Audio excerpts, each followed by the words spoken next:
All right. We're back at the head angle. It's been a while. Far out. Yeah, definitely been a while. Yeah, stoked to be back. And tonight we've got a really awesome guest. None other than the man himself, Vince Byron. Welcome. Well, thank you very much, Tom, and I appreciate it, Matt, for having me. It's a pleasure to be on the show. Yeah, man. Definitely stoked. Once again, matchmaker Mick Nieland over there. Hooked it up. Yeah, definitely. I feel like 50% of our podcasts are organised by Mick, essentially. Executive producer, Mick Nieland. We don't make any money though, Mick, so you can't. There's no cash coming your way. But yeah, man. Yeah. So what's happening in Sydney? Oh, yeah. Funny you're talking about Mick. He's teed me up for a demo here. This what is it? The Museum of Contemporary MCA down at Circular Quay. Yeah, down at Circular Quay. They've hit us up for a demo, a bit of a vert demo. Yeah, which, wow. You never really get calls for those that many. Is it 1998? It's going on a vert demo. I know, yeah. Right? I'm asking Mick if he's got the uniform for me. I'm hoping. That sounds pretty slick though. That's a very nice space. Like that whole zone. It's in that gallery is pretty sweet too. Yeah, so I guess I hope the ramp will be awesome as well. I always wanted to see BMX and art come together. That was one of my great dreams. So Absolutely. I'm glad it's safe in your hands. Thank you very much. I also have I share the same sort of viewpoint. I think it would sometimes flourish a lot better if it was like viewed from that point. For sure. We're going to talk about this more after this podcast. But, yeah, man, I guess we can just sort of go back to start, talk about how you got involved in BMX and like your, growing up and stuff. Obviously you grew up on the Central Coast, which is, not too far from here. And then you moved up to Brisbane, which is a bit of a hotbed in the time frame you lived up there. So I don't know if you want to take it back to how you got into BMX. How did I get into BMX? I think it was sort of a natural thing, at least for kids in my area, just growing up. I grew up on the Central Coast there. I was born in Sydney and then moved, I think, when I was 3, I don't remember that part. And so from my early stage of riding a bike was on the Central Coast. And I just got the typical sort of, I think it was a 16-inch back pedal bike.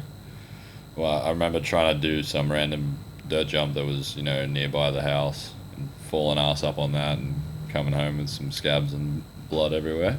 We've all been there. As usual. And then I think progressed to a 20-inch, back brake bike somewhere along the lines too. And I think that later became like my tramp bike, actually. About it. Yeah. But, cycling, I like it. Yeah. I think, and then at that era, it was kind of like you graduate to your bike that has a free, what is that, free wheel? Yeah. Free wheel, not the cassette yet. Back with the free wheel, and you kind of want the chrome bike, the real shiny ones, like usually like a bully or something going on. And all the kids at school had that, and maybe you get stunt pegs if you're also like that cool or that lucky. But I definitely didn't want like a Huffy, It was somewhere a little something bit better than a Kmart spec bike. A little bit better than Kmart, but yeah, it was sort of around there, and then that's when you sort of came across neighborhood kids riding around, and then you'd go find like some local wannabe dirt jumps, or you'd get one of the parents to drive you all to the BMX track and that sort of thing. There wasn't a skate park yet where I was, but then later, a few years later, they built like a prefab park in Kincomber. And so I started going there. Initially, I actually took a skateboard because I was a bit like, and my dad wasn't, or people around me weren't from the sort of area or era of going to skate parks. So I think it was still one of those, the skaters are going to tell you it's a skate park. Don't get your bike out of here. And when, being like a 12-year-old kid, I was like, all right. Yeah, don't deal with that. Yeah. So I definitely had a go at the skateboard for a bit just to sort of feel it out. But no, I couldn't stick to it. It wasn't really the thing for me. I wanted to be in the air, I think, mostly is really what I wanted to do. And then, I just sort of stuck at it. And then I think people sort of showed up at the skate park and you made friends that way. Next minute then showing you how to drop in or double peg stall, and it just sort of like continues. And then so I was there until about 14 at the Central Coast. So I was sort of those last couple of years trying to get around to the skate parks on the Central Coast there with, friends, parents, whoever can drive us around, because there's not public transport there where I was. And then I think one of my parents got a job in Brisbane, and then we moved there when I was 14. And at the time, I definitely did not want to move, because it was like my first year of high school. Oh, totally. 14 years old. And I was like, no, we cannot leave. We cannot move. I can't change my life at all. But it ended up being obviously a really great move for me for BMX, because I moved to Brisbane and I was right near a train station, and boom, just all these skate parks sort of at the tip of your fingers. Yeah, well, and what would have been, 14 years old, that would have been around 2004-ish? 2004. That's quite a heavy scene, a bit of a hotbed of BMX in Brisbane at that time. Like, Bean Lee was rocking, and there was, a lot of, local, people, local shredders, local pros, a lot of comps and that sort of stuff. McKay, Bowen, Gutler. Yeah, the following years you would see all those guys on an international level. Yeah. So it was just before, but I didn't even know about it at that time. I didn't know what I was getting into. Yeah, wow. Did you hit up any of the Heavy Metal Heroes comps when you were young? I did actually. It was one of my first. It wasn't my first event. It was one of the first. I think there was a comp at the local where I lived near in Brisbane there, which I had moved to, called Lota Skate Park. And there was a local, real basic PCYC type comp, and I ended up winning that, and my parents saw it and they were like, oh, well, I guess you can do some stuff on a bike, that must be cool, because I had already grown up sort of doing rugby league, doing some little athletics, and doing gymnastics competitively for a while.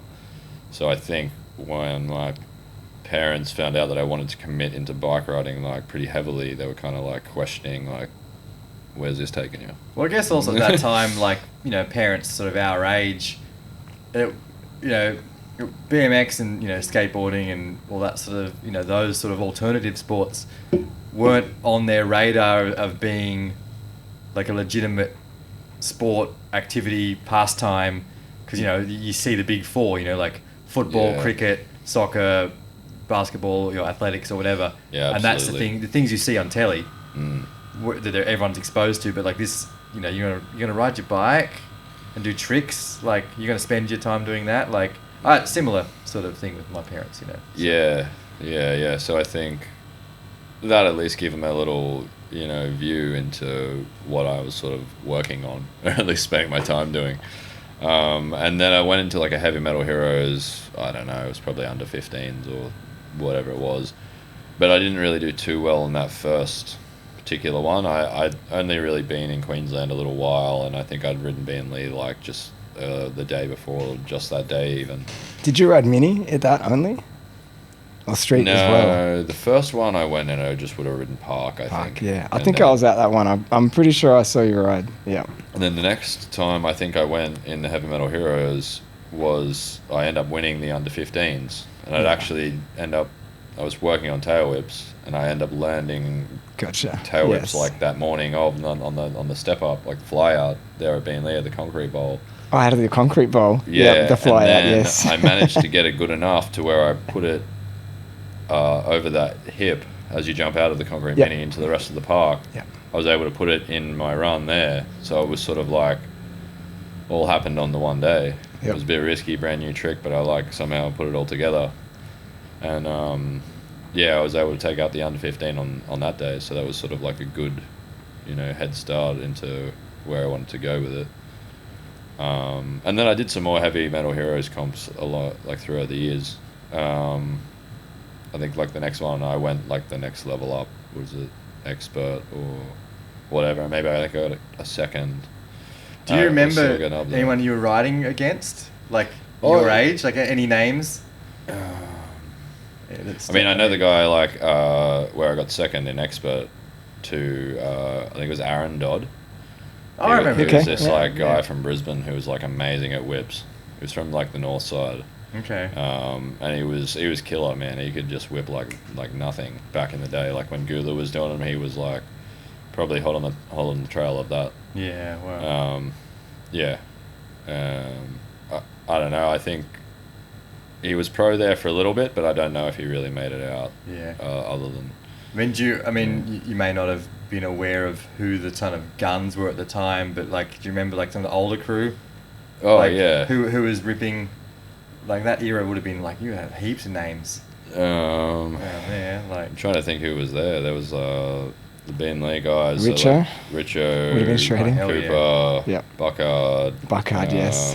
Nicky, yeah, fuck. I mean, Bowen and that were like, they were at some of these heavy metal heroes I remember being at. You go low, like, not all of them, but like they'd be there. They'd be around. Yep. Like Lee Kirkman, Dillawad was probably there. Man, so many guys, McKay at times. If that concrete half pipe / hip could talk, like the amount of people that learnt like crazy stuff there and like went on to be somebody in BMX, learning flyouts or learning stuff over that hip, like far out. Even like watching, I remember watching videos of Richo in that old concrete half pipe, and you're just like, holy crap! Like riding that thing is something else.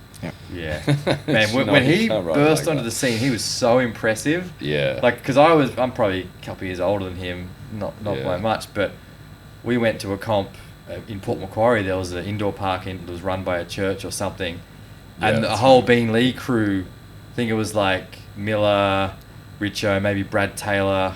Yeah. Can't remember who else was there, but like Richo's this like skinny curly haired kid just blasting. I'm like, who the fuck is that? Like, 'cause, we're from Sydney. We haven't kind of we're kind of meeting halfway in Port Macquarie, and like, who are these guys? Like, holy shit, yeah. So that was your everyday, like, just getting to see them around Brizzy, like that's pretty cool. Yeah, somewhat. I mean, like when we got to the events, there was like, well, those guys are gonna be there. They're gonna throw down. Yeah. You know, back when like, do you remember Chris Edgar? Yeah. Chris Edgar and his double backflips, like, man, yeah. They were some heavy heated contests. Yeah. Whoa. Going down. It was wild. I mean, and then BMX games sort of like followed after that, and it was like everybody gets together. Yeah. And you came to Sydney a couple of times for those first few. Yeah. And then you had like the international guys come over as well, which was sick. That was influence. Yeah. I mean, thanks to Matt for helping organise. And Daly and Dinny. Yeah. Nice. That was shout out to Dinny Spicer. Yeah. Yeah, man. Dinny, Portland. Yeah, BMX games were massive in a way. No, they were. I mean, for you, I guess you went from mini to, I guess you started, when was your first vert comp? Was it BMX games? Oh, I think it was a Heavy Metal Heroes. Okay. Because they always had a vert They did, ramp. didn't they? Yeah. They're still off, Yep. you know, they're still going to run it. And that? I think Tim Wood, Tim was still Mark like Schneider, cruising there. Schneider, so Wolfman, yes. Yeah. Snyder was there'd be like another one or two guys that would jump in. And I was like, all right, cool, I'll get in there. Ling Ling used to ride up there. Did you ever meet him? Peter James? Yeah, I think so. 'Cause he could boost that ramp high. He would go bigger than Tim would. Wow. And he was young because he'd do these dangling no-foot cans. I was Wow. like, whoa, Just dude. talking about that. And they were high. But I remember at that first Sydney BMX games when it wasn't Monster yet. It was at Monster, but like Monster Skate Park hadn't opened yet, and it was like Sydney Olympic Park. yeah. And the ramps were in the spot that became Monster, Yeah. and the vert ramp was there. It wasn't quite as wide as what it is now. I remember there being a vert comp, and I was like, people ride vert? Yeah, Like, right. It was because like, in Sydney there wasn't really much. We had a couple of ramps here and there, but like I don't remember ever really going to them, or like they were at a skate park, so you'd ride the skate park and not the vert ramp. well, you'd never see like anyone ride it really. Just Matt Fairbairn. Just Yeah. Well, Motorvale, Matt Came on the Fairbairn right there by day. himself at 8 a.m, Wow. just doing 10-foot airs and no one else is Yeah. around. Yeah. You know? Like, I mean, I think I went to like Planet X Games, right? Came in 2002. Yes. Yeah. And I Pre-BMX games, bought yeah. tickets with my mate from primary school, and my dad drove us to go and see that, and that was like one of the first times. Oh, the Gold Coast, Southport one? No, that this one? is New South Wales. Oh, New South Sydney, Wales one, yep. Superdome, Yep. Sydney, Olympic was Park. the one where everything was inside the building? That was the second Yeah. year they did it. Was it? Okay, Yeah. And the big vert ramp inside there, Yeah. and they had the dirt jumps in there Yeah. as well. Yeah. Yeah, and like that was just like mind blowing seeing all of that in like one arena, and Yeah. like a real size vert ramp and guys like boosting out of it. You never even seen people ride a ramp like that. Yeah. And then Was obviously, Bestwick here that year? I can't remember. I think he was. Yeah, I think he I'm might have pretty been. sure. Like, I'm We had pretty some pros sure that there was year. like. Fuzzy rode I'm dirt. pretty sure Fuzzy was there. Asado rode- Bowen was there. Asado, Yeah. Goodlaw, like Bestwick, like Man. so many. Rob Darden did 3 double whip, I think. There. Yes. Like, Yes. There was so many things that. He had that run where he 3'd the first, whipped the second, then 3 double whipped the third in dirt, I think. Yeah. Something like that. Yeah, he had to. Yeah. That was there was some iconic things that I would like later be like, damn, I saw that when I was Yeah. like that. Well, I bought tickets to That that one old. too, man. Sat in the grandstand thinking, like, what the fuck? This is Yeah, nuts. yeah. But I was like, I guess surprised that you think that sort of event would come back around and sort of be common in our country then from that point. So Yeah. Well, hopefully it will. Yeah, the Planet X events were big, and they threw big money at it, and it was epic. It was like that era too, Yeah. wasn't it? Yeah, it Yeah. was extreme, everything. But yeah, so the BMX Games, I guess, came in to take its place in a way and make sure there was a national comp, because that's the government had got involved. It was, Oh, okay. Australian cycling. Yeah. And we already knew, Daly and I had been at meetings about it being in the Olympics. So it was like, there has to be these big Australian events that are run and sort of have to be there. And there's got to be coaching, and there's got to be this pathway for a crew to go to the Olympics. And I was like, Yeah. it's weird as hell, but yeah, let's go. Even back then they were talking about Olympics, were they? I think Daly and I first had to talk to him about it in about 2002. Isn't that so weird? 'Cause, It took that long. the way I sort of came into it and we started like hearing words about Olympics, it was like 2015, 2016, then later to the point of like Feast 2018, they Yep. got all these rides together and had this huge meeting. We're talking about what's going to be the model and blah, blah, blah. And I'm like, okay, yeah, cool. You guys are moving ahead. And then like the next year it was in. Yep. I'm like, Yeah. huh? Where did you even come up with a confirmed model here? There were meetings Wow. like that. Push through shit through Yeah. like you're like, It was What? like that, yeah. as if it's even ready. well, I think, Yeah. and it wasn't. What I heard was There's 2 groups. wasn't there? initially, well before all that, they were gonna get freestyle in, and it was meant to go in before racing. It was only going to be And vert something happened, too. but then racing got in first. What do you know? But yeah, I mean, vert's perfect for an Olympic sport. Like, Well, it's definitely easy to sort of like look, judge, public can sort of go, all right, that makes sense. Like you crash, you know what I mean? It's very black and white, I guess. There were meetings back at Interbike in the early 2000s that Daly was over there and I was over there, and we were asked to go because everyone was there, Hoffman and DMC and Miron and everyone. They were talking about Olympics, and vert was going to be the first thing back then because the Olympics wanted to use, I think, the ice skating model or something where you say what you're going to do when you run, Sure. and then you go and do that. You do that run. So vert Sure. kind of could fit because how could you make dirt or park fit at the Olympics because everyone's too freaking loose? But maybe it's like the least creative of how they were going about it. Probably, but that was early days. Like that's Gotta judged get, it 20 gotta years get the ago. foot in the door. yeah. And I remember Stephen McCann was getting big in vert back then, or starting to step into that, and he would have been Australia's vert rider if it had have all gone ahead back then. But Yeah, wow. sadly, it didn't. But, Wild. yeah. I guess that was Hoffman was really pushing that for vert to be the one. But then, Vert but guy. then there was the 2 groups that split, didn't it? So there was UCI, IBMXF. yeah, IBMXF, and which was DMC and Hoffman Yeah. were involved in that, and then the UCI sort of like pulled the rug out from under them, and then it became yeah. UCI Well, or I something. thought I don't know. that was like kind of weird when I came into it, but they were always like held in Germany, or typically in Germany, the championships. FIS ones, the world champs, yeah. IBMXFF, Yeah. sort of where they Or were Cologne, around yeah. that. Yeah. And I went to a few of those, like in Cologne, and then I think they might have like moved it. The last one they might have had it in the UK there.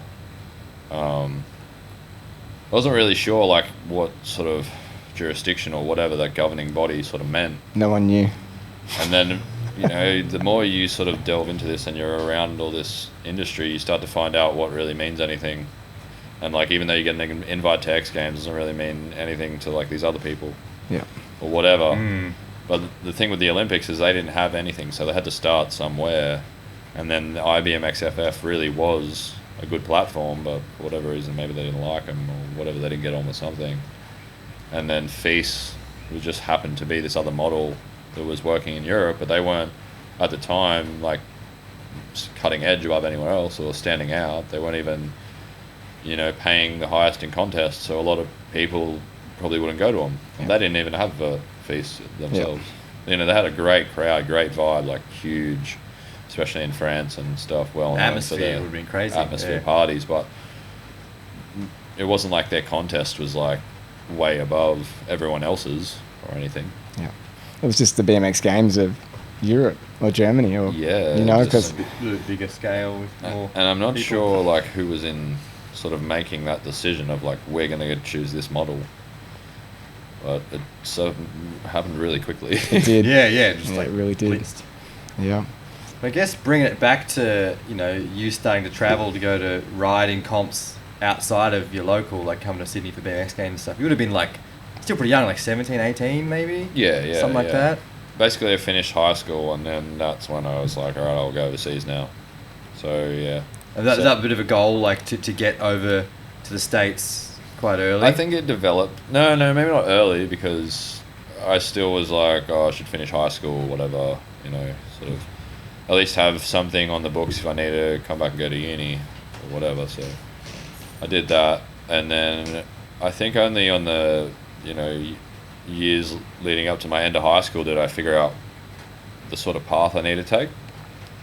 That you go over and you try and get in these contests. You go to the US for one, and you try and get like in this sort of scene where these events are happening, and that'll kick you, sort of kickstart you onto the rest of the you know, world BMX board, where they can they know you're a rider, you know you're around, sort of thing.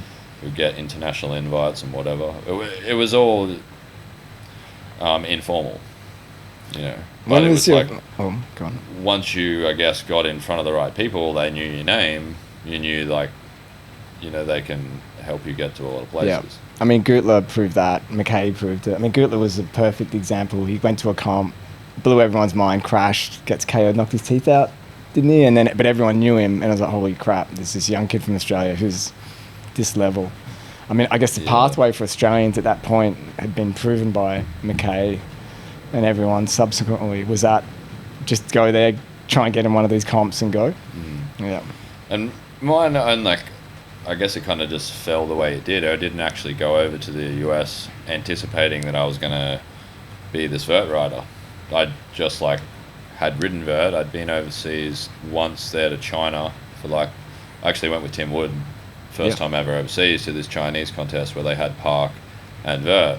I did better in park. I got like third in park there, and then I don't know, like sixth or something in vert, seventh. But I could only air like a couple of foot out.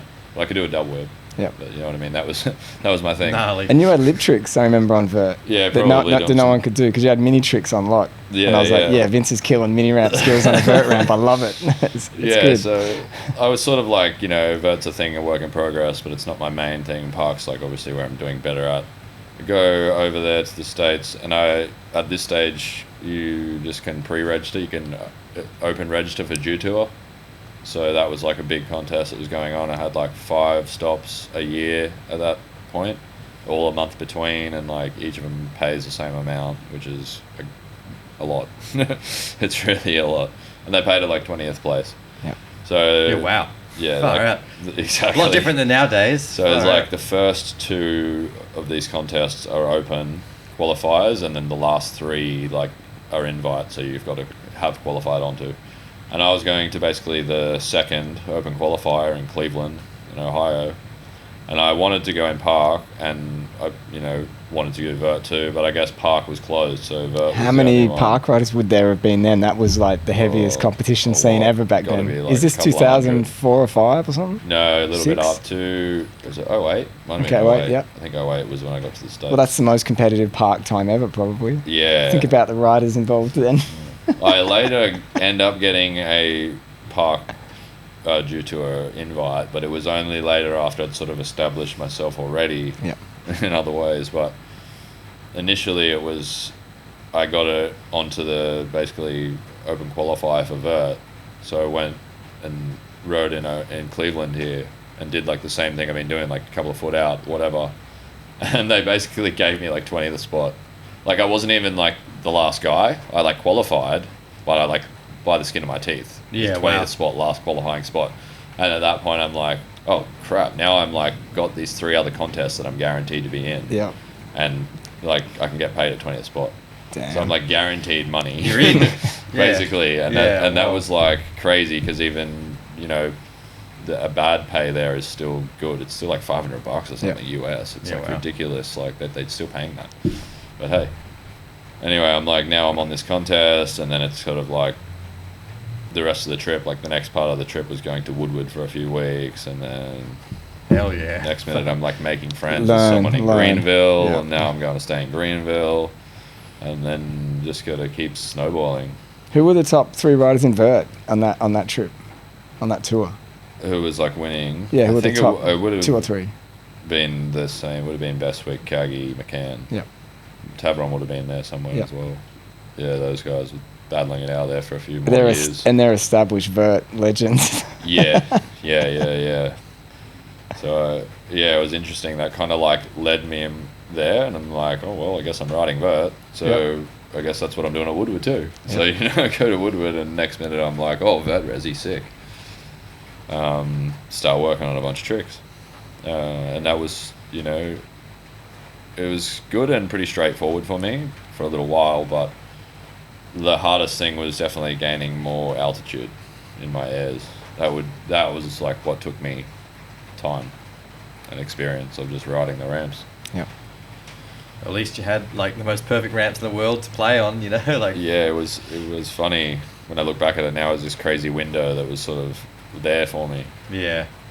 It's wild. And like at that time, Bestwick was probably living at Woodward.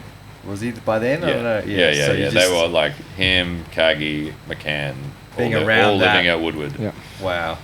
Yeah. Just being around that and being in on those sessions must have been absolutely crazy. Yeah, it was interesting for sure, and then I think even just being friends with all of them at one time or another, and like differences, but maybe not all at the same time, because they as well had their own sort of dramas in the vert world. Funny enough.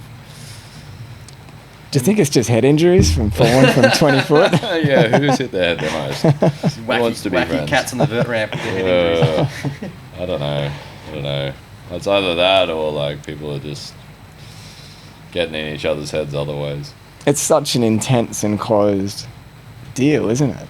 I mean, same in skating, same as BMX on a vert ramp. think, it's yeah, it can really be. intense. Like, It's weird how it, I think, just automatically became competitive. yep. But I also understand that sort of is the drive to do it a lot of the time. Like, I don't really want to do my heaviest tricks unless it's like on a ramp when people are watching, Yep. like for, a reason. But at the same time, that makes you also want to continue pushing. So, and it's what's happening now with the rest of it. People want to now, all the kids want to get into it because they can see there's an Olympic medal to be won. Yep. So we're off we go. So it's like a double-edged blade, isn't it? Yep. You have vert events or you don't have vert events. You're hurting it or you're not hurting it. Yep. And this time when you start going to the dew tours and stuff, are you getting any support from any brands or are you getting any hookups at that point? Like you were still pretty young, right? Oh, the first couple not as such, not like monetarily paid. I had some product sort of hookups.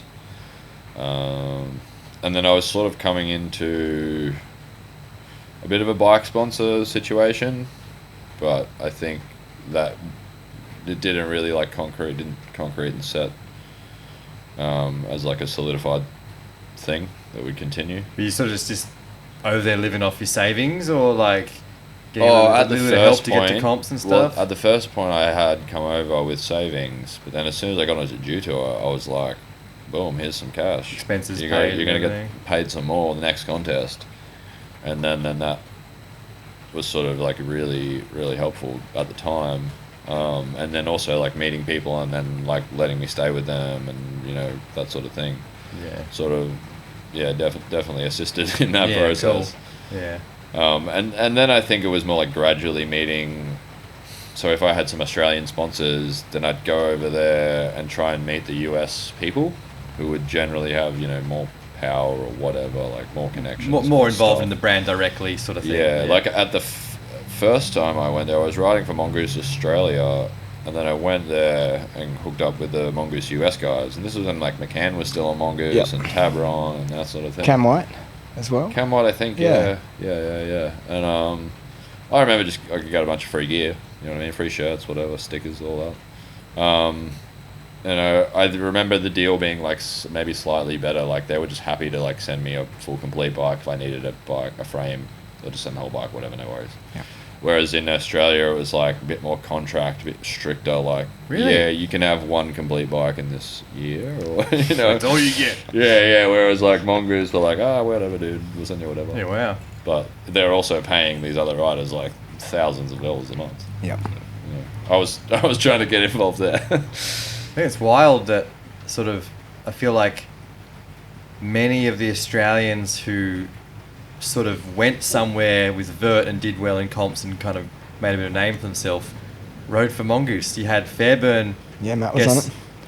He was going nuts on vert for that period, sort of, I don't know, 2006-ish, just before you got over the States. Yeah, wow. And then when McCann switched over to vert. Yeah. And then you, and I guess Andrew Gull also rode for Mongoose in Oz. I think he dabbled on the vert ramp a little bit as well. He could boost the vert ramp. Yeah. Pretty wild. Some real good high bar spins. Yeah, he was a shredder. Like, just, like this whole, you think of how many Australians who have sort of made waves in vert. Yeah. Like, a chunk of them rode for Mongoose at the time. So crazy. Yeah, that's... And it seemed to just, I guess, be just in the way that they were doing their marketing. It was like, as I was doing well in vert, they were like switching their whole image to be like, no, we're street now. Right. It was like the whole drop Tabron, drop all the that's Pecan, all that. We're going to these guys. Yeah. It was interesting. I was like, didn't you guys like guys on competitions? Yeah, we got on the TV. Yeah, what's going on? Yeah, These other guys aren't on TV, we're on the TV. And you think about the Mongoose brand as a whole, even from Hell Track. Mongoose is this clean brand. You know, it's not street. Yeah. It's perfect for racing and vert and park and Olympic stuff. You know, it's made for it. And then it's almost like, and then Hara would like go the opposite and go more old school. Yes. Yeah, blow up that whole thing. Yeah, I feel like Mongoose never really embraced the roots and heritage sort of thing. I guess they're starting to do stuff now with a few. They could have. Yeah, they could have. But I feel like I did that Know Your Roots tour. I went over, and Greg Illingworth. Greg was on that trip. Yeah, so Greg Cam was on it. is someone I met real early in one of my first. It was the first trip to China, right. And I remember I was on Mongoose Australia. He was on Mongoose South Africa. Yep. We like hit it off. Like, how you doing, man? Blah blah. He is a great dude. Great dude. Yeah. But then, like, you know, he's someone that he stayed on Mongoose, like, for whatever his connections were through Mongoose, that whatever, you know, different distributors, different countries, whatever, what image they were looking for, what, you know, worked with him in a much different way to where they were working with me. And he could ride anything. Yeah. He could Still can. ride anything. Yeah. Nuts rider. Yeah. Yeah, he's a great dude. Talking about lineage and old school stuff, I guess, were you on Pilgrim for a bit with John? Oh, yeah. Yeah, I was. Yeah, so that Came after Goose? Yes. Yeah. Yeah, it was around the time I was going overseas as well. And that sort of like was there for a little bit, and I remember there being quite another number of guys also on Pilgrim for that short period. That team was stacked. Also, all sort of doing international stints at the same time, and I was like, well, what do you know? But I mean, I don't know. I guess it just sort of fell off as well, and that sort of left me with wanting another sponsor, a long-term sort of thing. Yeah, gotcha. So, like, vert's getting big. The competition in vert's freaking nuts at that point. Bestwick's just a force. I mean, almost untouchable at that point. I've seen it. I've been on the deck once when he's been riding. I mean, even Bondi Mini. I mean, I guess there was a session at Bondi Mini that time, and he was out and he was destroying it. Nice. I was like, you got to be kidding me. Like, he's that good. I was only on a deck with him for vert once, and I couldn't believe how fast he rode. So you were sat there watching that every session and every comp. Yeah. Yet you end up starting to beat him consistently. It's nuts. Yeah, well, in the end, I kind of figured out the recipe. Right. But it wasn't easy. I mean, I knew, what I was up against in that respect.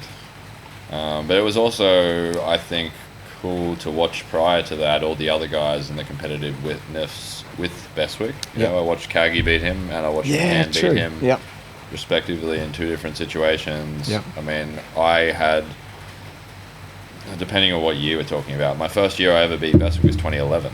Yep. And I was like pretty early on the scene, and it was more or less I landed what I wanted, which was a 5 double whip, and he crashed whatever he was doing. I think it was a double flare at the time. Right. But it was sort of like one of those holy shit moments, like, he fucked up, you didn't. Yep. You know what that means? So, Well, it showed you that it's possible. Yeah, to but beat then him. later, like, after that, it was definitely, that was not happening. You know what I mean? Yeah. I definitely could It see took a quickly, that was definitely a bit of a luck.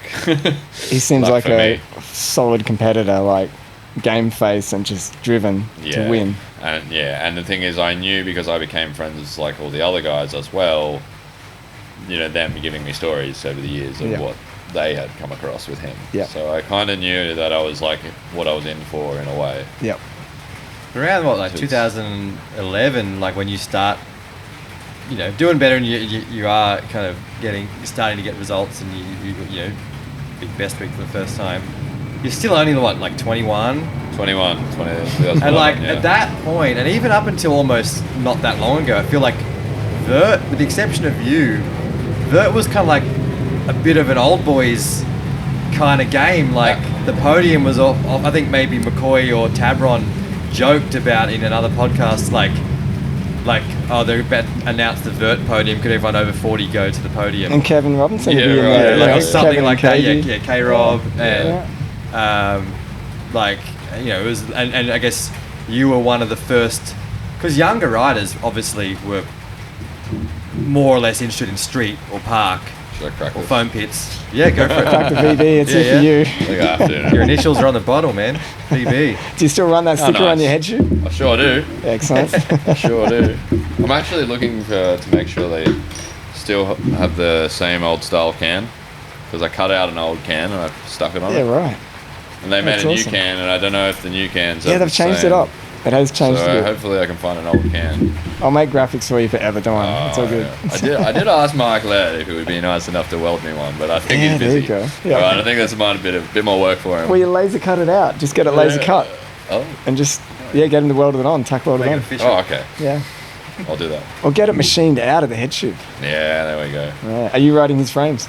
Oh yeah. Awesome. Yeah. He's a good friend. I over the years became good friends with him, and I mean his work is just cool.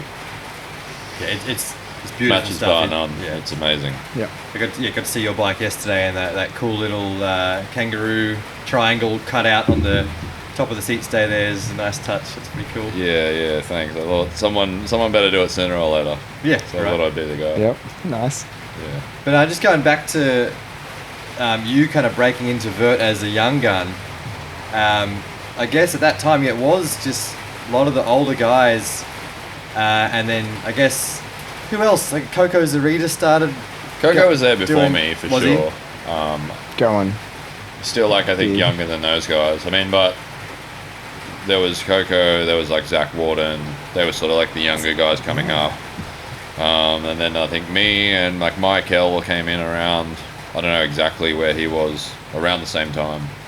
Another guy, Zach Newman, he was also there. Zach Fullface, that him? Zach Fullface. Yeah. Yep. And those guys were like around about my age.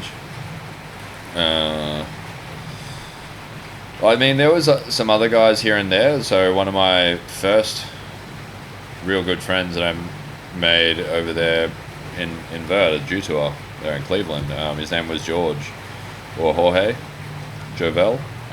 He's from New York, from the Bronx, and he actually had moved to Woodward and was a local there. But he was a little older than me, but he was like going hard, and he was like he might have actually been the first guy if he had. He did try it. It was like a Cork 9 540 flare. He was doing them on the resi at Woodward like years ago. He had them dialed. And then one time he went and tried one at Jutour, but he popped out weird and it didn't work out for him. And I think after that he sort of called it. Right. Yeah, he was a little like older than me, and I think he was sort of like on the edge of trying to make it or break it. And breaking it with vert, man, like some of the slams are so freaking heavy. Yeah, and then there was like another few guys from another guy from the Czech Republic that was you'd sort of see, depending on the event, where they were American or European, the guys that would still be there because they were decent at vert. So at that time they obviously were sponsors that were like willing to pay for them to be at the events, pay for their accommodation, and they could probably make a little bit of money and not need to be like competing with Bestwick, so to speak. Yeah. So it was far and few between, but there was still like a mid-pack level of guys. And I think over the years they just cut back the vert field till, you know what I mean? Till it was just those same dudes. And unfortunately for a while, a lot of guys would just sort of ride on the bag of tricks they had. They didn't, whether they just like didn't have the time or the money or, just ability to get to any other places to go ride a resi and learn a new trick. It just was what it was. And when you've got a comp every month and they're sort of paying you to 20th place, well, if you can't go learn a trick, well, then you'll just deal with, 10th, 12th, 15th place and just be like, all right, I'll take my money and go. And so keep doing it. And unfortunately, it is what it is. If it's, complacency, there's no one challenging you, then all right, I'll just continue guaranteeing on 15th place for now.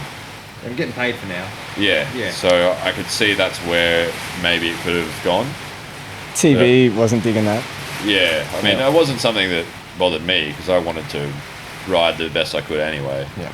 But I could see for some of the other guys where, it was later in their lives, their career, they don't want to break themselves off at 40. So it is what it is in that respect. It's not really their fault that no younger guys came up and took their place. Yep.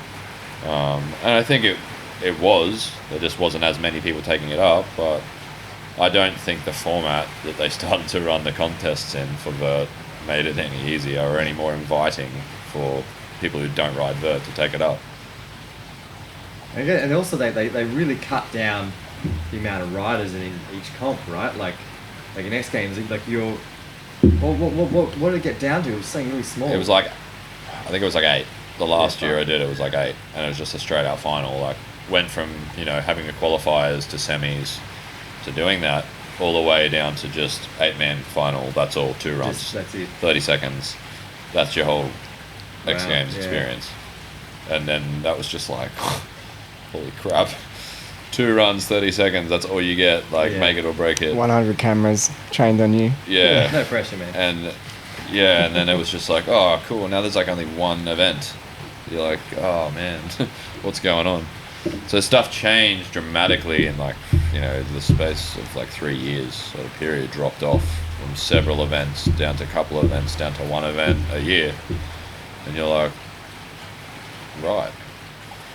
And so during all that time, and you basically, were you going in like park comps as well? Like, Yeah, I had a couple of stints. I actually got one X Games park invite, I think it was 2014 maybe. Around there. And I did alright. I think it was one of the first years they introduced the concrete bowl type of thing to the park, which I wasn't really a fan of, but whatever. They're going to do what they're going to do. And I did okay. I definitely didn't get sort of last place or anything, but I think there was a big change on the direction of where they were trying to, image the whole thing. And then it shortly went up into the very concrete bowl-esque sort of stuff, and then we saw different people doing well, like the Austin, Texas. We had a few. We had Chase winning, but then we could also have like Sandoval winning or Anderson winning, and you know what I mean.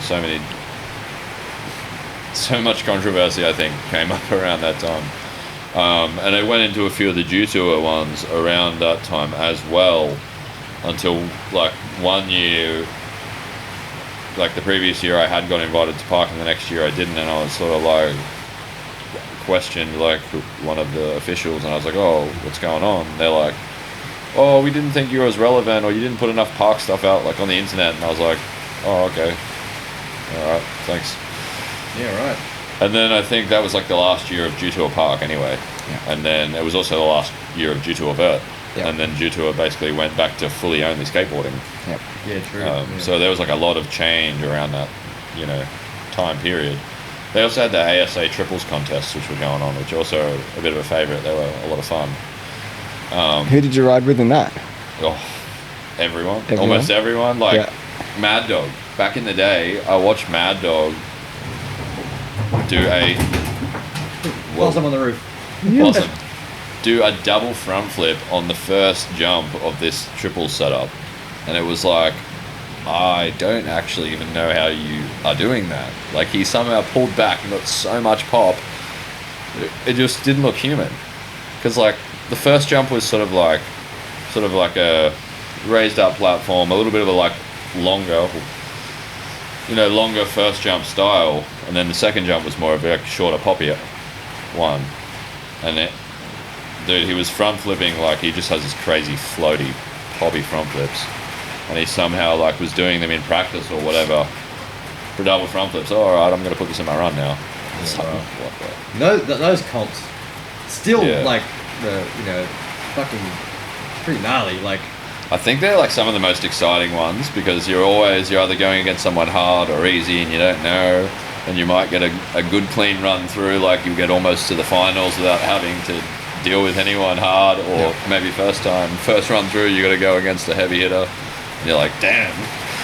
But then, and there's always these like battle backgrounds where, you know what I mean, and I've got up there to the last two a couple of times with a few different people, so it's been like interesting, like James Foster, Pat Casey, Colton, Morgan Wade. He was like damn. So many people, Sandoval. Oh yeah. And then those things I think just get real wild real quick. and like, when did you have the bright idea to start trying to ride Mega? I guess no more park. Yeah, Let's go Mega. Yeah. Like, I mean, yeah, like, fuck. That was also another one. Funny enough, happened to be in like 2011. Woodward West held like a mega ramp open. Right. So what, you could just turn up, put your name down, and yeah, sort of. I'm trying to remember exactly what started first.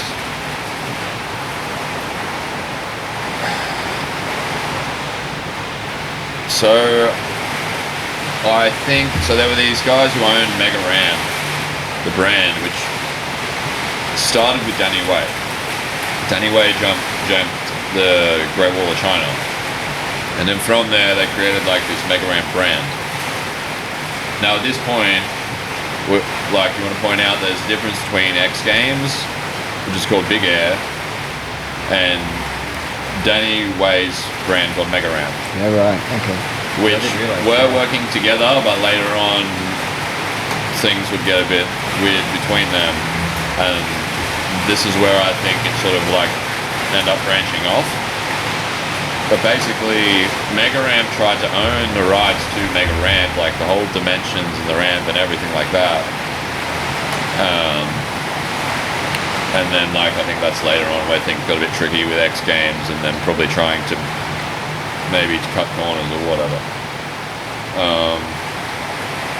But initially, this contest in China had the mini Mega Ramp, which was like the smaller one or whatever, but it was set up by the same guys, same branding. And these two owners who were like Danny Wade's agents, who actually later became my agents for a little bit, were there, and I think we sort of like got to know each other, and then they were like, oh, we're going to hold this open one for the full-size one, because they were looking for more riders of full-size Mega. Because I think prior to that, I don't even know how they got invites for people, but you would randomly see different riders up there. I think that Nostalgia even had to go on Mega Ramp at one time, so I think they asked him, and he was just like, all right. I didn't see it, I wasn't there to witness that, but I got told about it, and it must have been the early days of Mega they were like looking for riders. but I know different people had like a crack at it at one time. We're like, all right, no thanks. I guess it's still a new thing, and people just like, well, I'll have a go, and like. Yeah. So this time they held this like open, and like Morgan was there, K-Rob was there, McCann was there, all those guys, but there was also a few of us. It was like me, Colton Satterfield, I can't even remember, Levy Curtis, Downs, Michael, Jed Milden. Yeah, Jed. Jed double backflipped the 70, and that one was pretty wild. His eyes closed, probably. Probably. Just chilling. And there's probably a couple of more people I can't think right now, but that was, yeah. I got like second or third, I think second at that contest behind Morgan, who blasted it, killed it, did some wild shit. And was that the first one you did? Yes, that was the first one I'd ever learnt on and jumped the whole ramp. And, yeah. So it was actually a good one to start on. How many days of riding joined up to get second? Definitely like 3. Good amount of trying to. We were all like rolling down this roll in and like hitting the brakes and like jumping like halfway into the middle and going, oh, all right, a little bit less brakes, all right. That one was. So another thing I was telling Mick the other day, like the crazy difference between say the mega ramp at X Games and the mega ramp at Woodward West is the roll-in angle. What, steep? And yeah, and so when it's a mellow one like this Woodward West, just starting out going so slow, and then by the time you get to the bottom, you're like the right speed. Whereas X Games, you got such a steep roll in that you just start down the roll in and just like boom at the right speed immediately. So it's very easy to judge your speed, and mega ramps like based a lot on speed. Yep. So being this Woodward one, it was very hard to get like consistent on to land in the same spot every time because of the whole just knowing how fast you're going. Oh, you got the hill, you got the wind, you got the ramp is also, you know, how worn out is the ramp. Yeah, interesting things learning in a mega ramp and what you're having to contend with there.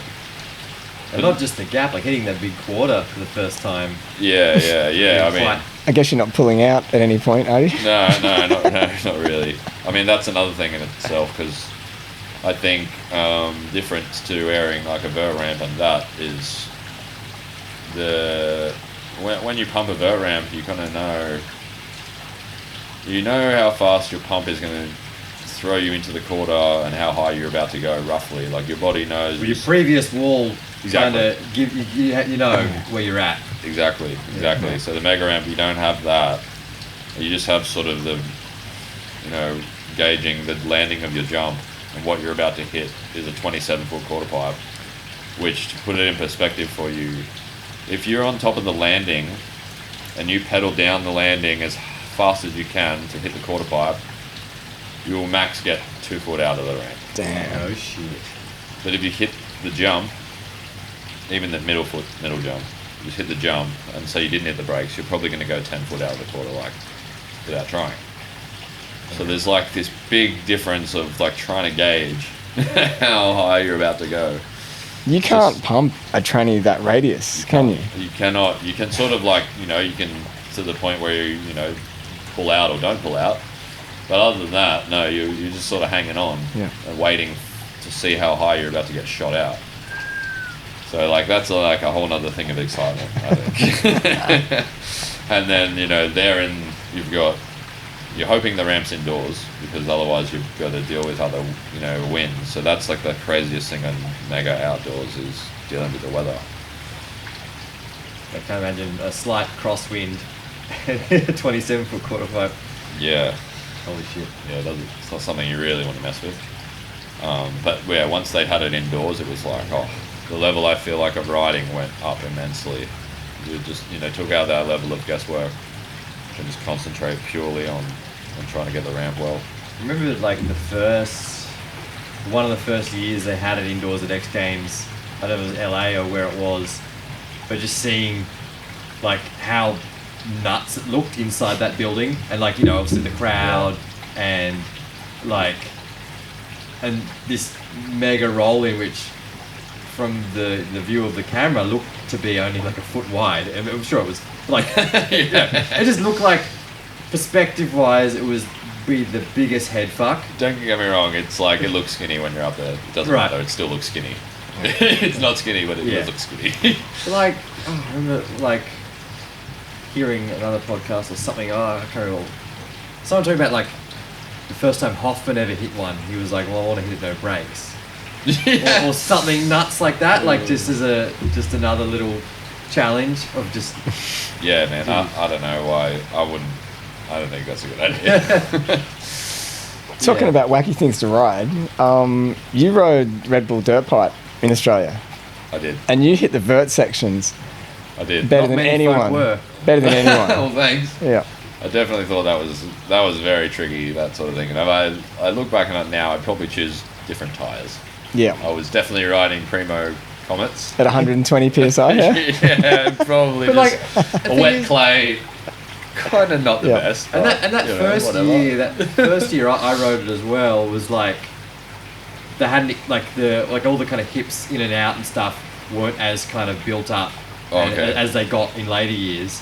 But like, so that first sort of wall, and you know, there was that monster roll in that nobody used because it was just too much speed. Yeah. Like, we all just kind of sat under it and just dropped in. Yeah, no one needed it. Yeah, You were like, and- what's this for? and it was- to overshoot everything. I remember laying eyes on that thing for the first time, turning up that property and just being like, what in the actual fuck is this? Who's Are you riding kidding this? me? And then like, Luke Weatherall, like, rode just down the middle. Down the guts, no just brakes. down the flat bottom. 60k an hour. And Like there that. was a kind of a drop off where one of the crossing lines.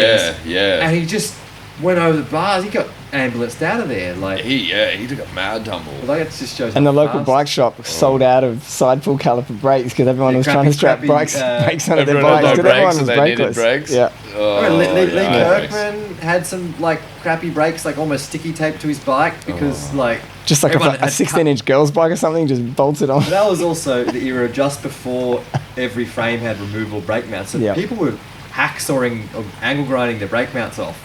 So there's no turning back. Yeah. I know. So you got these shitty Committed. little side pull clamper, Yeah. you know, like, yeah. Yeah, so that half pipe, when Red Bull first came to us with the idea, they're like, we're building a 100-meter long vert ramp out of dirt like a snowboard pipe, and we're going to get Bestwick and K-Rob and everyone to ride it. I'm like, they're not going to come and ride that. Yeah. There's no way. I'm like, what do you mean? I'm like, well, it's going to be it's going to have to be a dirt comp. A, vert riders won't ride it, it's going to be too rough. And then B, how are you going to keep a vert wall out of dirt 100 meters long? Like, do you know how hard it is to keep a lip this wide running good? Anyway, Red Bull sent me and Daly over to WA and we built this mini dirt pipe with two 40-foots on each side, containers, filled it with dirt. But we built hips and we had subs and we had a rail on top. Epic. And said, yep, the concept works, but it's going to need to be on a hill. We didn't hear anything for about 2 years. And then Red Bull rings up and goes, hey, yeah, we built it.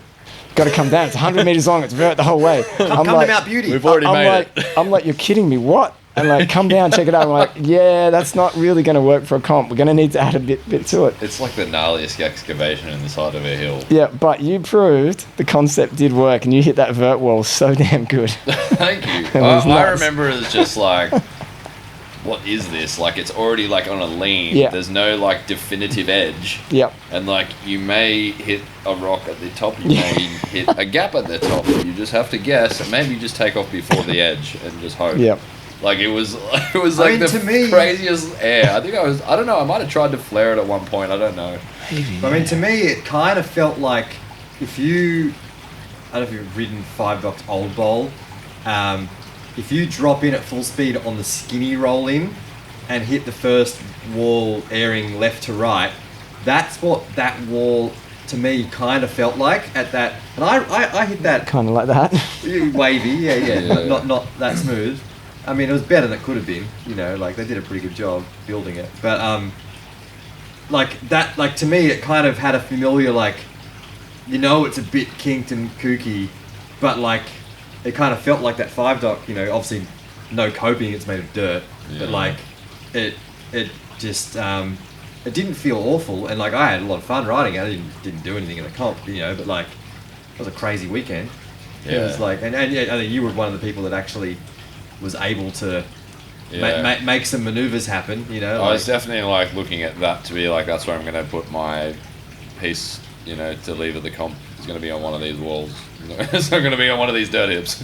I mean, you would have only been still like 17, 18 with that. Like, Yeah, about 17. so you probably had just started dabbling on vert ramps, maybe. Like, Yep. Yeah. Yeah, just sort of getting into it. yeah.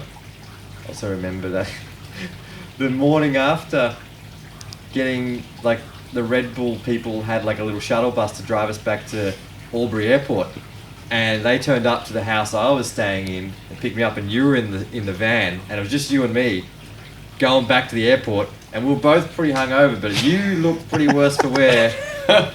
And I was thinking about this yesterday. I was like, I think that's the first time I met Vince. Like, that was like in the Red Bull bus going back to Albury Wodonga Airport. Yeah. You know, 7 in the morning after the dirt Oh, pipe. yeah. Feeling great. Oh yeah. Oh, because I had that old mate, was it Mitch, his name, who owned the property? Yeah, Mitch owned Yeah. the cafe, the pizza restaurant, and the Restaurant, property. yeah, and like- yeah. And it was like, you know, every night, it was like 3 nights we were there, and every night more and more people got let into the private kind of Yeah. Red Bull party Yeah. at the restaurant, and it was free drinks, free meals, and like, that was fantastic. It was go, son. I ran into some of the heads of Red Bull just on the weekend, and kind of mentioned dirt pipe would be great to resurrect. Yeah, right. Yeah, we'll see. It would be sick. I think, like, I remember it always being a little bit like that moist style clay. And, like, don't get me wrong, I didn't have the right tyres. Yeah. But I think if you were to, you know, you work on that quarter, and if we got it to be a bit drier or something, you could really get something good coming out of it. Definitely. It's still got big potential. Because it's really cut into the mountain, isn't it? Yeah. It's Yeah. not I think it's like a just $200,000 it's not like it's a dirt lip which Yeah. can break off. It's 200 grand of digging, It's I fucking think, insane. is what we'll spend on it. Really? Or more. Whoa. Yeah.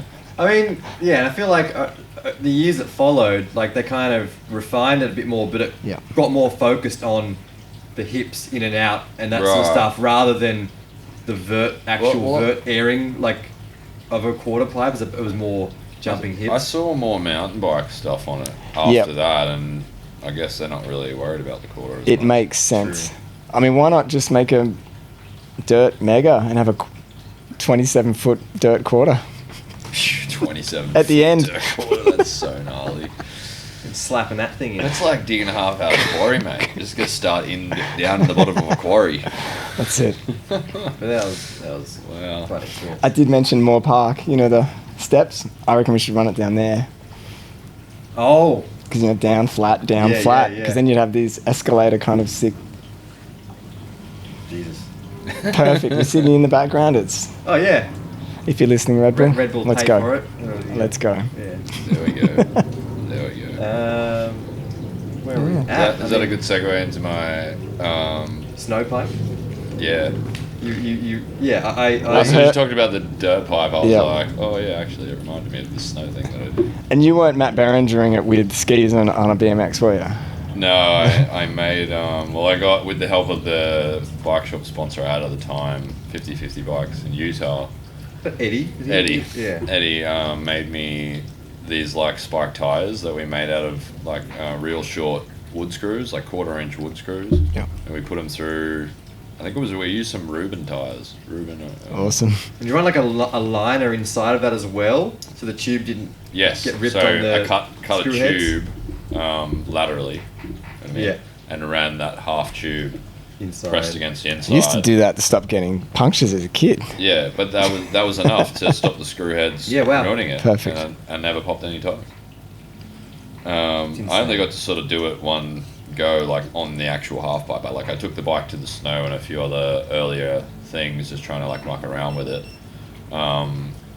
But getting on the snow pipe itself was like a whole nother animal. It was kind of like the Red Bull dirt So you pipe. rode a proper snowboard half pipe. Yeah, Mammoth Mountain in Cali. Oof. It was some different. I mean, did you have to run skinny tires so the screw would clear your frame and brakes? Sort of, but Like, whatever don't we stick 'em chose, out. like I would have to like look into and check out exactly which ones I used. But they were like not the skinniest, but not the widest. We sort of like accounted for that. I think I used a 2.25 maybe on the front, and maybe like a 2.2 on the rear, or two. Like what year are we talking? When was this? 2016, Okay. I believe 2016, like February. So by then When I frames did had it. gotten a bit bigger to accommodate for bigger tires. Yeah, because I was also like contemplating that sort of thing. It was when like fat bikes came out. Yeah. And I was like contemplating on whether I should try and get like a custom made 20-inch fat bike to try and ride their tyres on the I'm glad snow. you didn't. We're all glad you didn't. It would probably be a The podcast is going to be over. Sure thing. Mike Laird was slapped. It's great to see you guys. Yeah, no, so anyway, we didn't bother with that. We just stuck to the regular size BMX and fit the spike tyres inside and whatever. And it was pretty cool because like I got a couple of days out of it, and then like after the first day I realised I wanted more spikes, so I added like more spikes like wider out for another row, and then sort of just playing around. Like the whole thing was just so different, kind of like the Red Bull pipe. It was much more governed by speed and what the hill is giving you the speed.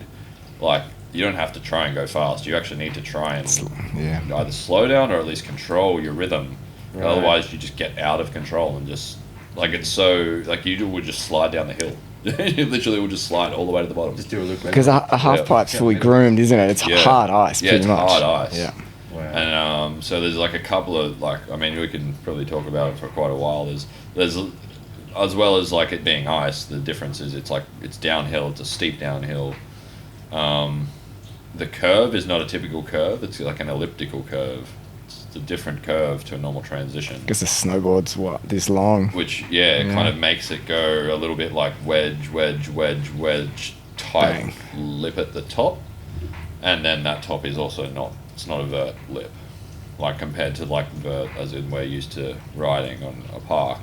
It's definitely mellower, so you still need to pull back a bit, which is it's good, but there's a lot to sort of like try and control and navigate because you're kind of accelerating without wanting to, without trying to. You just like if you point straight down the hill, you start accelerating. So you need to like turn in such a way that you're like maintaining the speed and not getting out of control.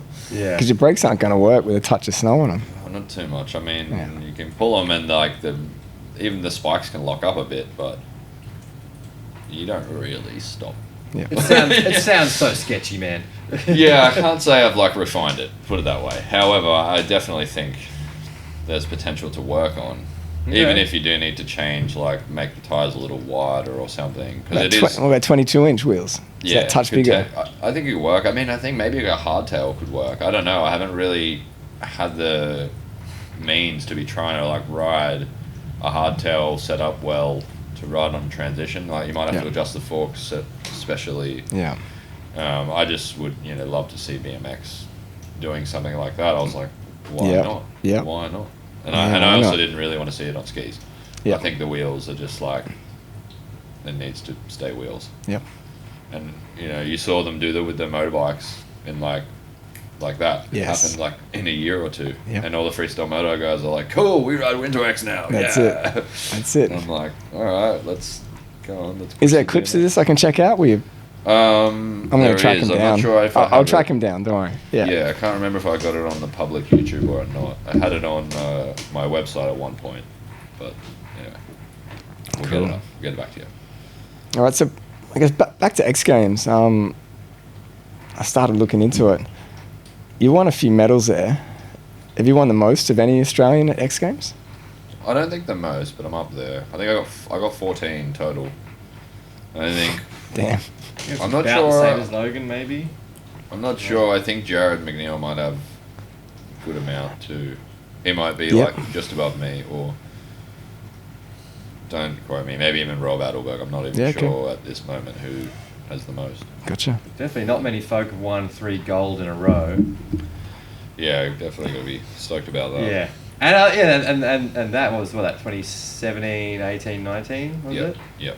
And that almost like it was like a full stop, like almost like the punctuation of ending the Bestwick like era or something. Like not that I want to put you as you're the guy that killed the giant, but like you know what I mean. Like I feel like it's coincidental with age and timing and all that sort of stuff. I'm sure, but like you know what I mean. Like that's got to be a gnarly feeling. Oh man, I guess it's interesting to like look back at it now or even be told that because it's almost like people see it in a more of a fairy tale way than I do. Right. Because to me, I'm like, oh yeah, whatever. Like I beat this guy. To me, it was more about me and what I was able to get myself to do. Yes. Because like for me, over that period of years, beating him, then not beating him, then trying to beat him, then doing it, and then not doing it, and then finally doing it enough. Yeah. It was me and the battle against me. Like I wasn't really as much against him, even though I knew he was the main guy. It wasn't just me versus him. It was everybody versus themselves. Yeah. But it was me. Like I knew I was physically capable of doing the run I needed to do in 2014. However, I just couldn't do it on the day at the time when I needed to for so long. Pressure, whatever, name it. There's so many things that just like didn't allow it to happen on the day. But capability-wise, it was like in me. Yeah, And I had done everything on the resi. And there was like, all right, it's happening today. I'm doing it today. I've got everything in line, ready to go. And then, not today, sorry, you got a flat tire. You're going to have to throw away that first run. And the next run, you're going to have to hurry up about it. And, or something like that. That was like an experience in Austin. Right, one of the years in vert. It was like, just like you had to rush to get a flat fixed. Yeah, and it was one of those ones where I think at that stage they did a bit more of a jam format, and you kind of like get this many time for this many riders, and you're in this group, and you know what I mean. So it was like, oh, fix your tire, you might get a run, you might not. Oof. Yeah, it was it was like interesting time. God, I'm not sure why they changed the format so many times around that era, but they did. They're thinking their TV ratings will get better. I think that'd usually, and new producers would come in going, no, we'll do it like this. And I don't know. Whether it was good or bad, you can only look back. Yeah. I mean, in that time, other than winning 3 in a row, which has got to be, you got to feel pretty fucking stoked and proud of yourself for that, which, is... I think so, especially like after coming to terms with like the legacy Bestwick has made for himself, which is amazing, and it's amazing to be recognised as someone to be up there with that. I guess it or maybe on a public scale, it's like, all right, like now something has finally switched in a way where it might change from here on out. Yeah. In that way, it wasn't just like I'm not saying I'm not trying to take away from any other guys, but it's just sort of how the cards were dealt, whether they only were able to beat him once and then not maintain it or whatever. I don't know. It just worked out that way, but in the way that it did work out was so different, prior to the past, that it was opening it up for new possibility and new guys to sort of maybe come in, like a whole new field of riders could have been made from that.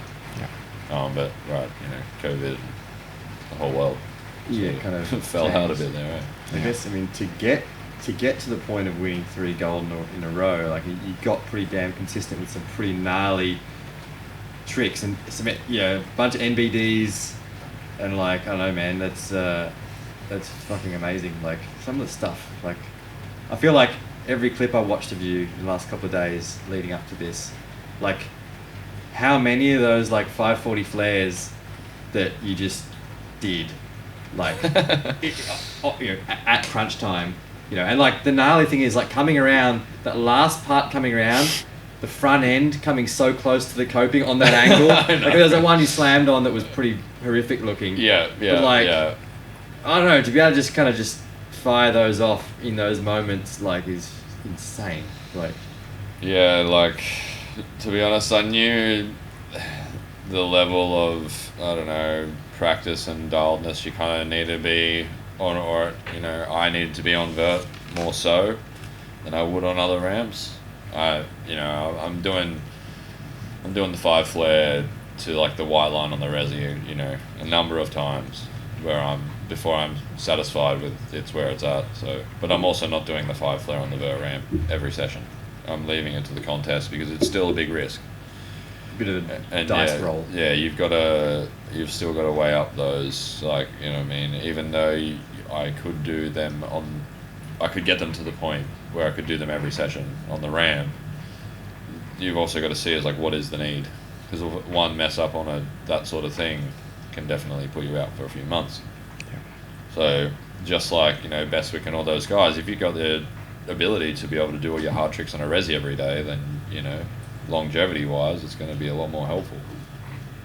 So for me, it was moving myself to the facility at the time, or where, you know, I'd go to Woodward just before X Games and polish up all my stuff, Right. and go hard on it, like, to get it to where I need to be. But, you know, then I might not be doing it for a while, depending on how many events I had coming up. Didn't you also do it on the Mega? Yes. Yes, I did. So you talk about like prep, like that one was doing it at Woodward, and then it's like, holy shit. That one I couldn't really practice. Yeah, you can't. That one was definitely a hold my fingers crossed and pray and just, come on, my dad's watching. Like, yeah. Come on. So that worked out, I think. You know, with his blessing, I think it worked out well. Yeah. Have you checked out Willie's ramp? I did ride it once, probably not recently. I think he's changed it again. Yeah. But yeah, that thing's another like of its own crazy contraption. I think just because we're not used to hitting the ramps that tall, because again, it's different to Mega. It's like a real lippy one and sort of huge. It's like basically a vert ramp height kicker. Yeah. It's so wild, and and then it's like a whole getting used to rolling in his driveway and trying to. I found it hard to gauge its speed. I think. Of course, yeah. It'd be kind of like that mellow and Woodward rolling. Trying to like figure you don't know out how fast. where I'm going to go, how high I'm going, what's going. Yeah. But yeah, crazy setup. I mean, that's amazing. He's been able to, I guess, you know, come into that sort of fortune where he can provide that facility for him and people around him. Yeah. It's amazing. It's pretty wild to see him in Mega Ramp at X Games that year when he did the flip drop in, and like, fucking hell. I was like, Willie on a Mega Ramp, like, Yeah. holy shit. Yeah, wild. Yeah. Wild stuff. I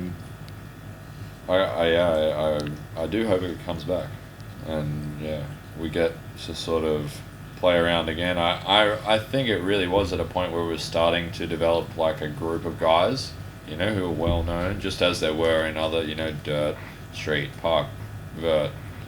There was like a group of guys who were becoming more solidified as, you know, the guys who ride Mega Ramp and the memories you would have of those guys riding Mega Ramp. Yeah. And, you know, we definitely did already with, you know, K-Rob and Kagi and all those early dudes, even Miro for a point there. Yeah. But I think it was starting to carry on. Did you ever ride in a comp with Miro? Were you just... I think, well, I went in his comp, the one comp that he ran at his warehouse. Greenville, yeah. That was crazy that I rode in that, but he obviously did not. Pretty sure there was one maybe due to a final that I got in. I was in one like park final I got into, and I think he was in it too. Yeah, wow. That was gnarly. I was nowhere near those guys. He was doing flip drop ins on park, and I was like, okay, that's where we're at. I'm in the final with that guy. Yeah. Oh man, it was nuts. I mean, just even watching that guy at Jutour, like, I was just in awe of some of the like shit he was doing. Yeah. Because he would still, I feel like, bring the great combination of vert and park, and that was when they still had a lot of big quarters on park. And I remember like him, I don't know what, it could have been Utah or Oregon, maybe one of them. And there was just like a sick setup with a 9 or 10 foot quarter in front of the box.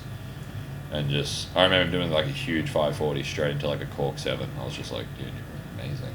Wow. Like, the 540 was like 6 foot out of this thing, like butter. Yeah, they used to have big quarters before. Yeah, so you could boost, and huge then, boxes as well, huge ones. Well, I think park now, like the Olympic model, is a bit more sort of box centric. Yeah. Oh yeah. As opposed to there's less airing. Like, I mean, it still is, but it's not like what it was. I mean, I honestly think, and this is just what I see, that they're kind of just changing the ramps to sort of suit the tricks. And it's really true. It's going, as you can see, there's like big quarters to banks that are appearing on like all these courses now, and they're not really doing the steep quarters, because steep quarters aren't really what people are, you know, progressing the tricks on. So They're used to resis. So it's, yeah, a little bit Where's more your landings? spine, box, quarter to bank. Yep. And that's probably also to do with kind of forward momentum and keeping the run going, whereas you have a big, tall, steep quarter that's difficult to do a big trick on and land smooth. If you land low, your speed's gone. Like that last X Games, the Japan one, just Yeah. they had a couple of like big quarters that people weren't really, and they were steep too by the looks of it. Not really. They weren't really messing around on them too much because they knew if they landed low, Yeah. which they probably were going to because of hard ramp to do a big, thing on. Other than rim, like Yeah. he was he's blasting. a weapon. He's a weapon, that guy. Yeah. But I will also add, I think, and I've spoken to other people about this, that they've sort of dropped the amount of sub boxes and sub rails from those courses. Yeah. That I think is like a big deficit. Well, no one has pegs anymore either. You rarely see pegs on a bike. Yeah, I You know, like- it sucks. Yeah. They used to got pegs. I got them back on more recently. It was a little while, but you know what I mean. I wasn't doing a whole lot of stuff with them, but now I'm enjoying them. Because obviously, if you're competing vert, I'm not really trying to do grinds as much. To be fair, you try and do a grind, you lose all your speed and height, and they judge pretty heavily on height in vert comps. Yeah. So there was a period where they was like, well, you don't need them. Well, in the 90s, it was like you do all your air stuff, and when your momentum ran out, they'd start doing their real high-speed grinds and... I want to see an Yeah. ice pick, the width of an X Games vert ramp, just Yeah. because Mira would just do those Huge epic ones. ice picks just at speed. You're just like, yes. Or even just Definitely like a fan. Yeah, Definitely a like... fan. I think Bestwick even did like a really high-speed... It might have been... I don't know if it was double peg or feeble, but he did like a look back in off the grind. Yep. And it was like... Oh yeah, I think it may be like a double peg. Maybe it was double peg, and it was Yeah. fucking rad, Yeah, of course he spat him out and landed a bit low, whatever, but at the end of the run, you kind of run at a speed anyway, but like I feel like pegs just sort of disappeared from vert and no one was grinding anymore. Well, yeah, I don't know if it just ended with those guys, but I definitely was getting the, bro, you got to go higher sort of thing. Of course, so like pegs were like the opposite of where I needed to Build us a focus. 12-foot out sub box, That's sick. and then it would be sick. That would be so epic, and you could definitely pump off that. 14-foot Still ramp. do an 8-foot air. Yeah, exactly. Massive subs. Bring it back. Yeah, but I mean, Miss your back peg and fall 40 feet. But it's in set. You just fall back to the deck.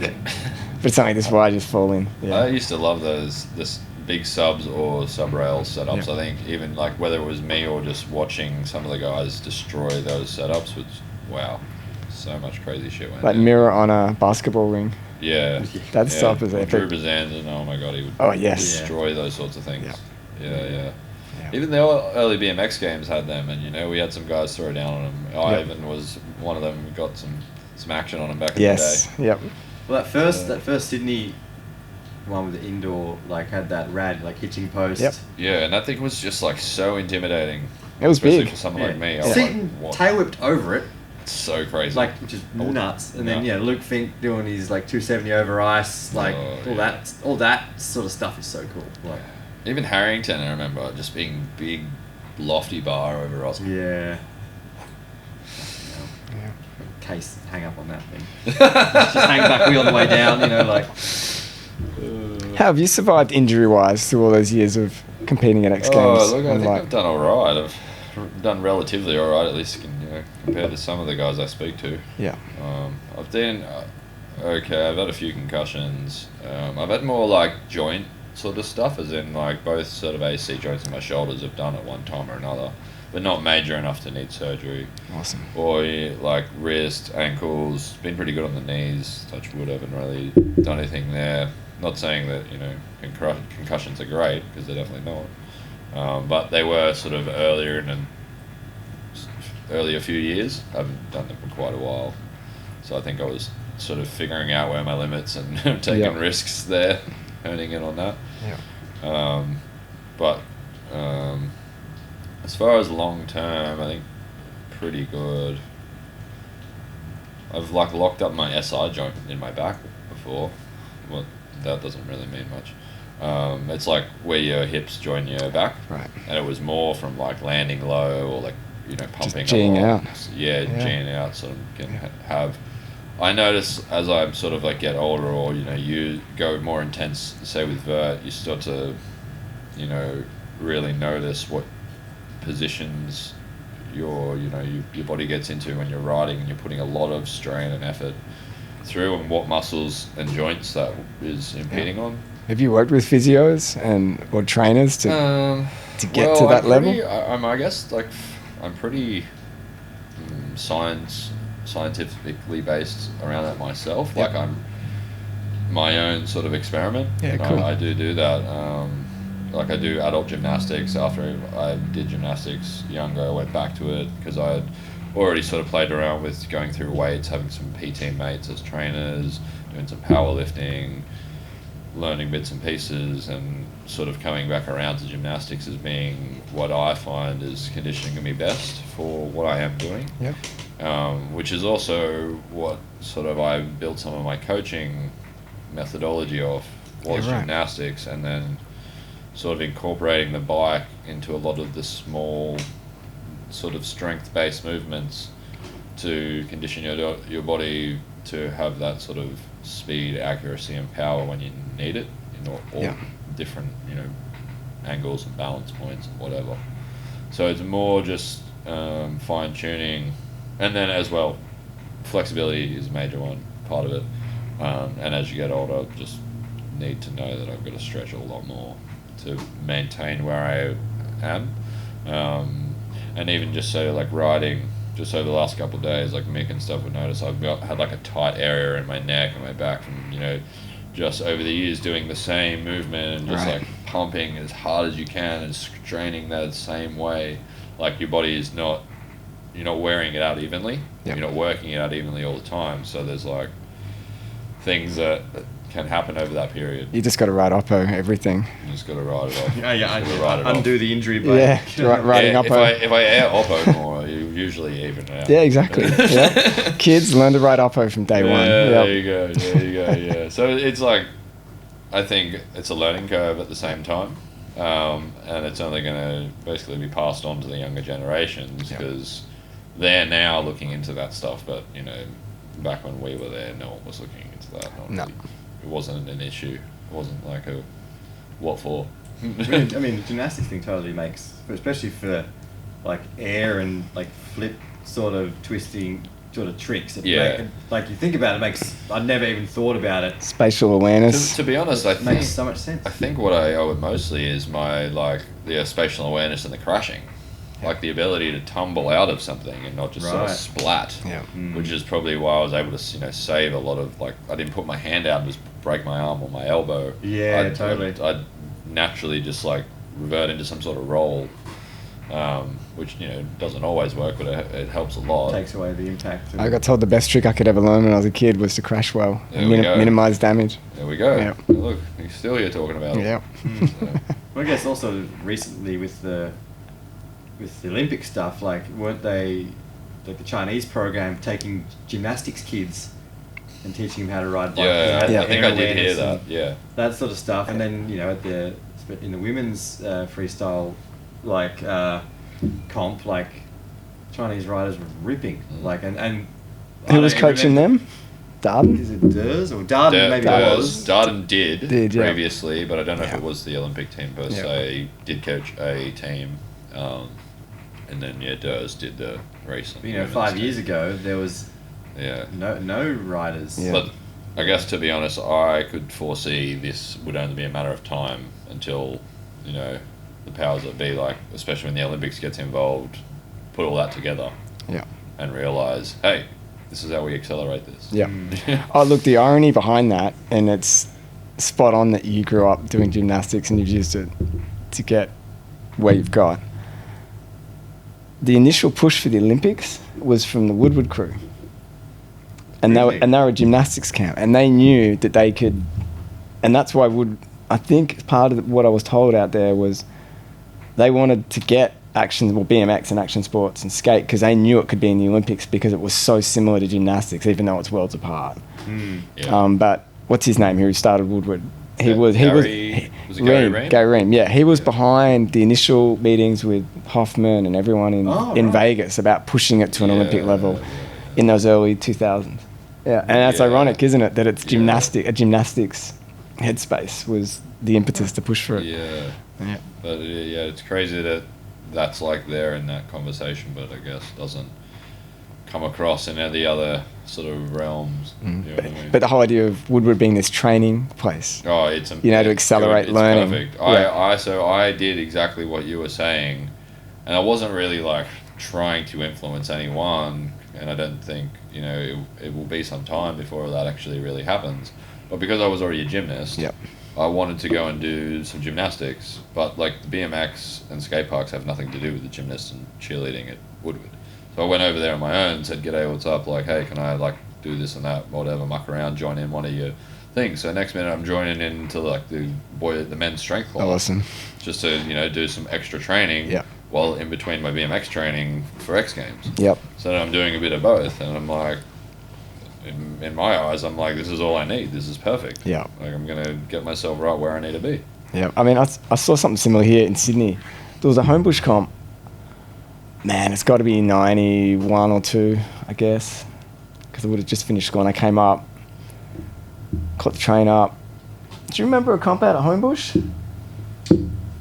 It's like, I reckon 91. Anyway, it's this comp, and the Olympic Park's starting to be built, but there's these facilities, and it's gymnastic facilities, and there's a comp in this gym. It's just a basketball court, but next door there's all these curtains, and it's like, 4 stories high.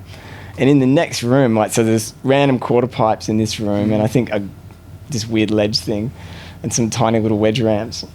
It's a quarter pipe comp, right? Just at each end, right? AFA sort of style comp model. Yeah, and it's just, quarter pipe and flatland and wedge ramp or something. But in the next room, behind these curtains, there's all these foam pits, like just in the floor, but there's nothing else in there. And there's these 3 big, massive foam pits. And we're just hauling ass, just like launching into them. No way. Because that was going to be a whole gymnastics centre. That's epic. And it was So like, man, still this being is built or something. And you just, yeah. So wild that you just like no ramp. Like flat top into foam. We're just hauling ass into these foam we're pits. just gonna like They're let you huge. just, Like the foam pits were massive, bigger than this room. That's amazing. Because I guess you'd go bump, bump, bump, down. I don't know what that's called, where you boost off those springy board things. The beat board, yeah. Yeah. Anyway, I was rad, and I was like, man, and it was all gymnastics equipment, but that was kind of locked up. We couldn't get to that, but Dude, that's hectic. I was like, Full man, legs, we could front learn, brakes. and we didn't even really get it. But well, you could just learn anything into these foam pits. We didn't even Just twig. start, like, Went to the hucking a BMX front comp, flip just off the flat and whatever. you're just riding around Sydney Park, just running amok at a BMX comp. And it wasn't until what, like 96 when you started seeing, Jay Miron at Woodward with the first foam pit and the first resi. Yeah. Miron did the first, him and Ken Nice. Harkin did the first double flips, and there was like the first version of the resi, which was literally, 5 foot quarter with like a bunch of gymnastics mats on a bit of a slope with a bit of rubber on top. Oh wait, Yeah. Old first Hoffman videos with just a mattress and just flaring onto a mattress. The secret ninja ramp, Yeah. they just land flat. Nuts, just nuts. Insane, right? Yeah, we owed all the gymnastics, Well, that's a crazy link, like Woodward and Yeah. gymnastics, and obviously Olympics. getting to spend time at Woodward, and that's Yeah. crazy full circle It's- sort of moment. It's interesting Away. because it's a lot of like I keep hitting that. I think a lot of BMXers might not like the rigidity of what gymnastics like is. Discipline and- And that's fine. And that's like honestly that's why I got out of it, because I wasn't into the competitiveness of gymnastics. I knew what I wanted to do, and I knew the benefit of them teaching me things. However, I was like, all right, it's time that I'm gonna go be creative over here. I don't really need to, let you tell me exactly when to point my toes now. Yep. I can do it. Yep. So Yeah. I sort of used that, but I can see so much benefit in the early stages that it's given you that foundation and the sort of the tools to build off on your own. Yep. So then it was easy for me to coach myself to ride vert based on how I would train gymnastics. Yeah, gotcha. Yeah. You probably learnt flips pretty early then. I did, but I didn't. Like I still struggled with them because it was still a different technique to how I do it on my feet. Right. Particularly when you throw your head and your body, or don't throw your head and your body, depending what you're doing. You don't throw your head when you do it on your feet, but you have to use your look back if you do it on your bike. Mm. Otherwise, your bike just goes over you and you don't flip. Yeah. I mean, but did you have an urge to want to learn early on? Like Oh when yeah, you first started riding and yeah. stuff. Like, yeah, did you get- because I was already doing back flips at gymnastics before like I sort of got to Yeah, the right. BMX, and it was more that like I was so sure I knew how to do them that it was like dangerous because I was like, I should just try it out of the bowl. Yeah, it could go wrong bad. No, I Yeah. shouldn't. No, but I know how to do backflip. Well, of course I could do it. Mm. No, it's different. It's a bike. Yep. Yeah, But it was totally. like, it was this weird thing in my head that I was like, no, I know how to backflip, but it's not about that. It's like getting the bike off the ramp into that sort Yeah. of momentum that's different. Because obviously when you jump, you're just using your legs and your arms and you Mm. do that. You got a spring normally, like a trampoline or something. That ain't gonna work. A ramp is like it's just a different aspect altogether. But still, like, not any harder once you know what you're doing. Right. Yeah. Once you know, like, it's very easy once you get it all. Into Never rhythm. really tried one. Never really had the urge either, which is Yeah. kind of like why I asked you, because I was like, you've been flipping in gymnastics, so like it's kind of there in your mind that you want to probably try it. Yeah, but You know? in saying that, and I was telling Mick yesterday, the way I learned is that there was still, whatever skate park it was where I was growing up, it wasn't even my local, it was like another skate park where I met my mates at and rode often. And it was like some rich kid that they became friends with, who their dad bought them a foam pit, and he had a foam pit in his backyard, which was like literally just a foam box with a kicker. Yeah, wow. And then like a bunch of us learned backflips into that foam pit. And then next minute, that kid doesn't ride anymore and that foam pit's gone and nothing to... Yeah. And you're just, next minute you're trying to fly out at the skate park. And that's Yeah. sort of as much as you get. Yep. And that's about probably what happened to a good amount of kids. Mm. Yeah, fully. So on that coaching, like you're running a coaching. I had been, since about 2018, I sort of started that up, and then 2019. And then obviously COVID sort of killed that a Yeah, bit. of course. I was doing it at Rampfest in Melbourne, and I was also did a couple at Ramp Attack in Brisbane. Around these I was running these like little 3-day sort of camp things like in the school holidays. And they did relatively well. Like I think a few kids came out of there, like, and have come on to be some up and comers for sure that are well known sort of in the country today. Yeah. Which is sick. Like Sarah Nicky came to him. There's a kid, Orlando from Melbourne. He's also doing real well, even though he's on the Olympic thing. He's doing really well still. Some other kids that have sort of come through in their own way. Cooper Wilson, I think, has come through them as well. Cool. And I have also done private coaching here and there. At one stage, I sort of travelled around the country for a little bit, offering it. But it turned out that the Gold Coast was sort of where everyone was moving for coaching. Yep. So whether that's just because of the Olympics or whatever it is. Mm. And the thing about my coaching was that I built something unique to offer that wasn't really based on your access or your ability to ride ramps in a foam pit, or resi in a foam pit for Yep. that matter. And mine was based around gymnastics a little bit more, and I also used this thing which I didn't design, I don't own any patent to, just called it like a wheel balance trainer. It was basically like a thing you could stick your back wheel in and do some manuals in. Oh, right. Or you could put your front wheel in and try nose wheelies. But I utilize that in my, coaching to sort of allow people, the riders, to be on the bike, and then I can describe to them how to move their body around and transfer their weight while they're like stationary, and then sort of get a safer understanding of how to even manual the bike properly while being stationary and not having to worry about falling off onto their ass, and just really being able to break it down to somebody in that sort of sense. And then I take it off there, which I'll already sort of describe to them a position that you might want to hold your body on the bike, which can be something similar to gymnastics, where you'll have a lot of body positions that you're told to sort of hold and engage certain muscles in order to hold that.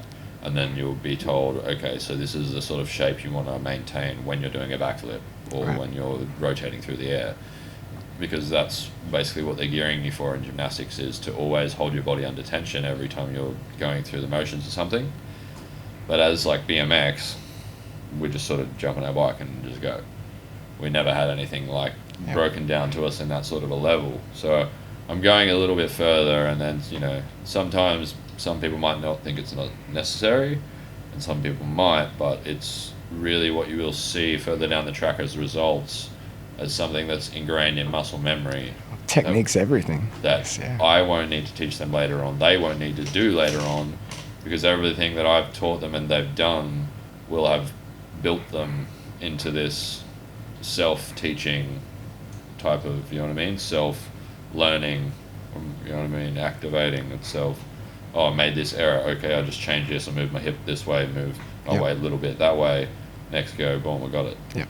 So it's, you know, that's sort of like my perspective on coaching. I'm not really just trying to be like, all right, I'll get you doing a backflip in the foam pit. Don't worry, I'll get you doing a backflip. But why aren't you coaching the Oz team? Yeah, I know, right? Who's coaching the team? Is it Wade Boots coaching the freestyle team? Wade Boots. That's another conversation. Like, come on, what's going on there? We could say we don't have a head coach, put it that way. Yep. We have Wade Boots. Yep. And we have... Well, Chris is working in the... I think Luke Medill's on the race side of things as well. But from what I can see as a model, we aren't copying the same as the other countries are. No, you should be coaching the Australian Olympic team. Let's make it happen. Matt, I appreciate it. And I would love for that to one day happen. I guess we'll...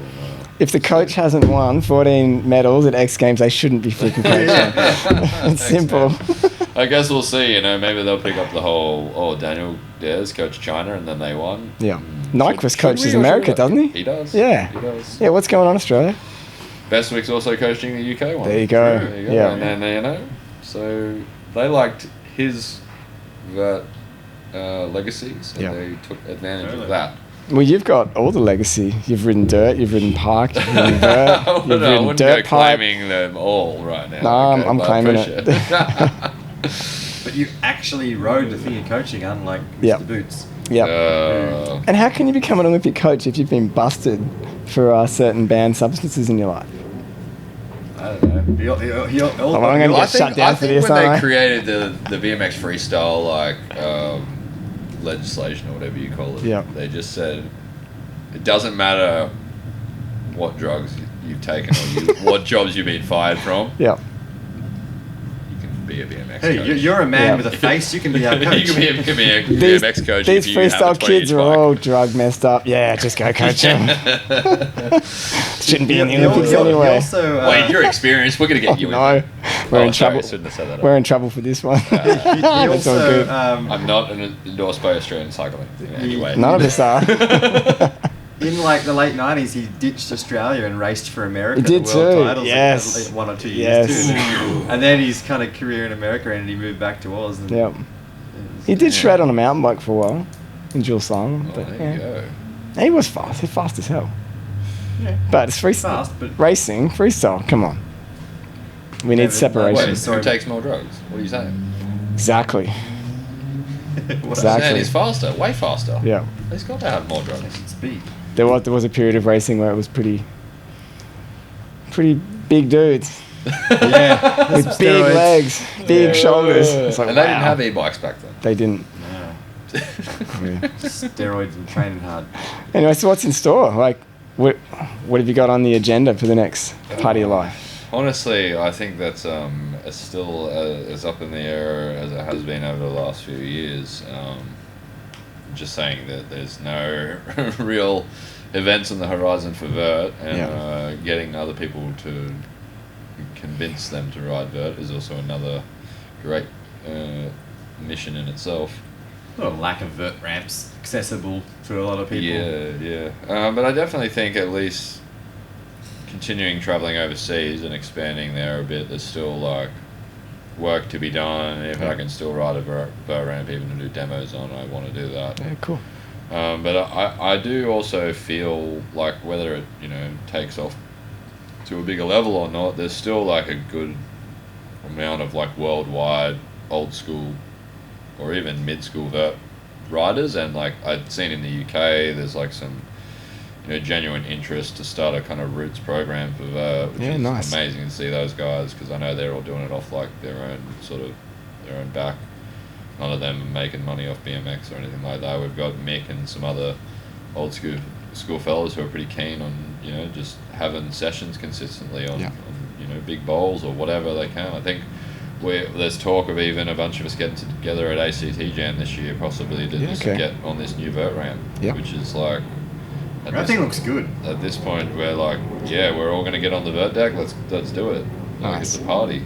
So I don't know. Hopefully, we can somehow generate some people who be inspired from the fun we're having. Yeah. To also want to partake in that, because I don't, want to just do it for a contest. But I think like the contest vibe is just an excuse to get people together and create that energy. And like, there's nothing like that sort of, whether it's a contest or a jam, I think you're still going to get it when there's that many people cheering you on. When you're about to drop in and try something crazy, like that's like the moment or the that you're looking for to do something that you haven't ever done. Yeah. So, I think trying to facilitate that sort of thing is where I'd like to go. I mean, as well as coach. And I think coaching's just going to sort of come up wherever. Yeah. And I mean, this is, I'll coach anything, whether it's regular riding or if people want to ride vert, we can make that happen. I think as time goes on and, the Olympics thing being more in people's minds, especially kids and parents, like that it is sort of a thing that you possibly could get coaching for, and it is a sort of an end goal for new young kids. Like I think like that's probably more and more coaching is going to start happening. I think. Yeah. Definitely from many angles. And I mean, I'm not sure like we could see vert in the Olympics. Hopefully, I mean, I've definitely had chats with certain people. I don't know really how concrete or how far that'll go, but it kind of looks like on paper, very easy for them to, get in there and sort of judge and whatnot. I really think it's like the want to ride it, but it's the same conversation we can come back to, is that I guarantee if you put vert in the Olympics, there will be kids knocking on the door tomorrow like, teach me vert. 100%. I want to be the next vert gold medalist. Yeah. So that's all it really takes. It's unfortunate that it's hard for me or anybody else on there for our own back to put on a vert ramp contest that offers a lot of money and then nothing. Yeah. So yeah. So I think getting all like those, the XGames guys, major contest guys on a deck again is going to require a prize purse. Yeah. Totally, man. As everyone gets older too. Yeah. So, yeah, I guess before we start wrapping things up, got to ask what the origin behind the HiVis, in the X Games and all the big comps. Like, there's Vince in his HiVis, and we're all kind of like, all right, what's that all about? So yeah, if you could enlighten us. I guess it kind of popped off like one year, didn't it? It was a little bit later in their career, I think, after I'd probably like changed sponsors and whatever, didn't actually have any like shirt sponsor to wear for anybody, so I was like, oh, what should I wear? It sort of stand out, and I was just hanging out in Brisbane at one of the mates' houses one time, and we have this like one mate, and he's just always wearing HiVis, like no matter what the day, whether he's coming from work, or it's like the weekend, he just Sunday morning, he's just always wearing a HiVis, and I'm just like, oh yeah, righto, whatever, it's fucking Brad, that's what he does. It's like he was like, dude, he was like just Okaraz, and he's like, dude, you should wear a HiVis, dude, it'd be sick, wear a HiVis, and I was like, maybe I should. And then it just sort of like turned into that. And then next minute I was like, dude, he loves dad's jokes. I'm going to put dad's jokes on the back of the HiVis. Yeah, who's Tony? Yeah, exactly. Who's Tony, right? Tony is a dad's joke, but it's also like kind of my dad's name. Gotcha. Which I think was like a little bit ironic, which is like, I'm going to use this as like the first joke. Dad's joke, dad's name. But do you get the joke? No. Alright, so the joke was, what do you call a man with no shins? Yes. Oh, Tony. It's gold. It's gold. But it's also funny because there's so many people that like didn't get it. Yep. And I still had to explain it to people, even though it was on my shirt. While I was watching your run, I'm thinking like, has he just stolen Tony's shirt? Like, poor Tony's in the car park doing the fucking plumbing at the building, and you've just swiped his HiVis. Taking his shirt off to have a That's right. smoke, just put it down, and that'll do. Like, where'd my shirt go? I forgot to bring mine for this comp. I didn't pack it in my luggage. And I'm sure a lot of Hey US Tony, crew. were you riding on Yeah. the half pipe inside? I'm sure a stack of US crew just do not get it. No, Never will. no, definitely not. Not Yeah. until I sort of explained it to them. But anyway, that was sort of where it came, because at the time I didn't have any like logo or like thing like that. So I was Right. like, oh, I'm just gonna start with dad jokes, and then I'm like, Perfect. I'm gonna create this market where I'm gonna like sell these dad jokes HiVises, and then like the general Australian public are gonna be like, oh, look at these HiVis jokes. Were you selling them?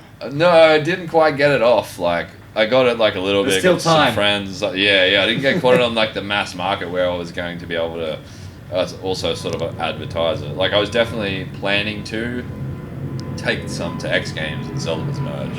And I think the Americans would have loved it. Yep. Just like like they love merch and supporting stuff in general. Yep. You know what I mean? But yeah, definitely a pipe dream could be still there in the $1 million future. idea. Yeah, love it. So next Australian Olympic team jersey. Yes. Oh Yeah, yes. when you're coaching, that's Yeah. All right, guys. I guess you got all a new jersey today. And we're all signed off for OH&S in the hot Yeah. box. We're all good, right? totally. Yeah. So good. Because we're building big sub boxes today. Yeah. Yeah. So And we have to have see, HiVis this is the on. thing I was talking to Mick earlier about today. I'm like, man, just like the 80s and everything, you guys had these uniforms, you had this whole like imaging, you had Yeah, such like a that's true. impression. Like, you knew what a BMXer like. The Yeah. look of a BMXer was this. Yep. And I was like, oh man, they're just so different. The change, you know Yep. what I mean? And it was almost like, in a way, without knowing it, I would love to see something like that kind of come back to Yep. to set us apart as BMXers. When it gets on the vert ramp and mega ramp, I mean, you have the full face, which makes, obviously it's Yeah, different to, like a street or park. Everyone just got the sort of Yeah. Pro-Tech helmet. It's the same as, it could be a skateboard, it could be a Yeah. rollerblade, But like, yeah, so I mean, that has that sort of like It definitely moto, like it definitely has, but even like if you look at, say, like the helmets that I think maybe yourself or even me wearing on the park ones, like the more like full cuts now, it's like coming back to the old school, and like the True. old school is like, look at this sick helmet we got over here in the corner. I don't even know the name of it, but you know what I mean. It's thing. like, yeah, and like the little Jaffa. face guard and Jaffa. everything. There you go. Yeah. And like, I just saw like a bunch of photos of Mick wearing those things, doing them. And it's like, Oh, that's hell like yeah. the OG rad. Like, if you saw a guy riding down the street with one of those, you'd be like, who is that guy? his phone number. Is that, what does he jump? Dude, does he jump to like the whole BMX track? Oh, look, if it's in Sydney or someone in BMX Bandits. Yeah, you know what I mean? Like, it's just TJ like, and Goose. just like ask questions, like where is that guy going? What's going on? Exactly. What's going on in there? Yeah. So I don't know. I think it's like, it's dissipated into many sort of genres and like little subcultures, which is good. Yeah. But it's also sort of lost identity in the process. Yeah, 100%. Within the mainstream. Yeah. And as we can see, a lot of other things have sort of profited off that, like, be that the surfing image or the skateboarding image. The people like just want to look like that now. They don't Yeah. even surf or skate. You know what I mean? So Yeah, there's definitely a time, back in the day where if you saw someone wearing Vans or Airwalk shoes, you'd be like, oh, they ride or skate, like straight up. Like, you you knew. didn't, because, they weren't as easy to get, and you kind of like, you'd seek them out because that's what you saw the pros wearing in the magazine and stuff like that. So Yeah, 100%. but now it's like just everyone, just world changes. And then, I mean, you could probably say, like, by owning a bike shop, how do you feel it is trying to upkeep, the brands of all that apparel and like S&M hats and all that sort of stuff. 'Cause Yeah, that's, I mean, that's our image. yeah, I mean, I don't know, like, I mean, I'm, haven't had the retail store in a few years, but like, but yeah, at the time, I mean, I obviously, you don't want to buy everything that is thrown at you. Like, you get, blah blah blah's new brand of hats is coming on the next drop, and it's like, sometimes they just look awful, and I'm like, no one's gonna buy that because it looks like shit. But other times, like, all right, yeah, this, and some brands, they could print a giant turd and they'd still sell it. Yeah. Like, there's some stuff is just gold, and it's like, Yeah. so yeah, I know, but I feel like any with the business, you gotta just pick and choose what you think is gonna be popular. I don't think I ever predicted, you're kind of following, like when the new era hat, like the flat brim hat kind of boomed. Yeah. I was like, I would at first would have never thought that I'd want to stock that. Yeah. But then you're like, well, everyone wants it, and exactly. and everyone's wearing it, so therefore your eyes and brain become trained to, that's the normal look now. Like at first, I would have thought it looked kind of dumb, like because I was, more about trucker hats or beanies, or whatever. Like the flat brim thing with the sticker, and I was like, and then but it's like becomes normal, and then that's the fashion at the time. It's the sort of social norm, I guess. And everything comes in waves, I'd hate to try be selling, stocking clothing and stuff now, just because there's so much to choose from, and I don't know, man. Also, right. The older I get, the less in touch with that stuff I am or want to be. Right. Yeah. You know, kind of like almost stick to what was out in your era. Huh? Yeah, like I've still got a 45 tooth sprocket in my bucket. You definitely do. I've picked my my moment in time and pressed pause, and that's where I'm staying. You're well ingrained in that era. Yeah. So. Yeah.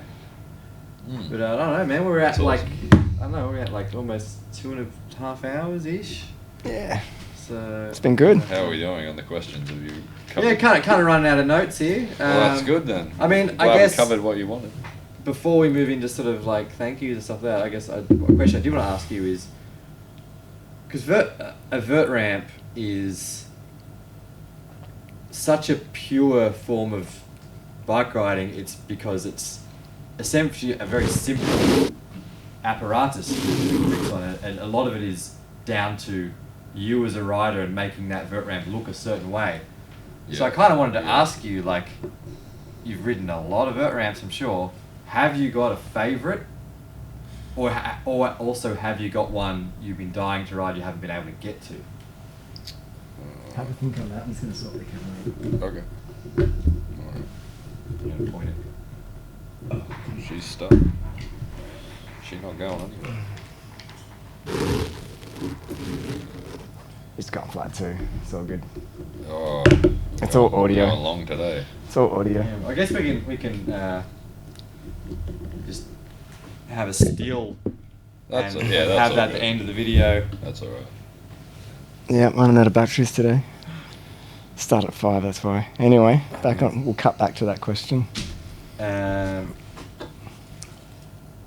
was that? Oh yeah, so yeah, vert ramp can be considered one of the more pure forms of BMX in the way that it's a very simple apparatus to do tricks on, and you can have many different riders painting that canvas, if you will, with their own brush and making it look a certain way, and it can be quite personal.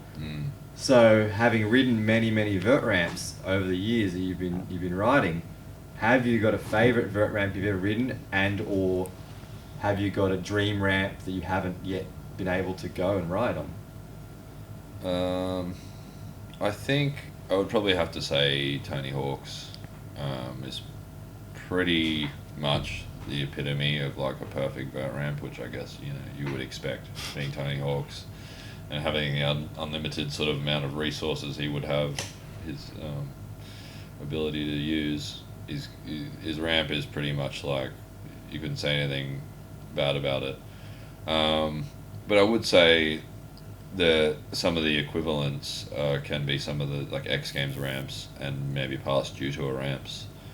There's definitely not much between them all. I think Tony's is just like that little bit much better.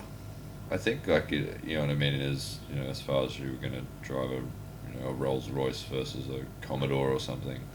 Not saying that, like, most of the ramps are Commodores, but just saying that's sort of like the only little bit of difference. It's like just that much better made. And I think it's like German engineered or something crazy anyway. But the other X Games and ramps and all, I think also in the later years they started to, I think, make them even better, because they actually changed in height a little bit through my career. They went from like the 13.5 to 14, somewhere there. I don't even know what year it was. And then they might have changed like ramp manufacturers. I don't know.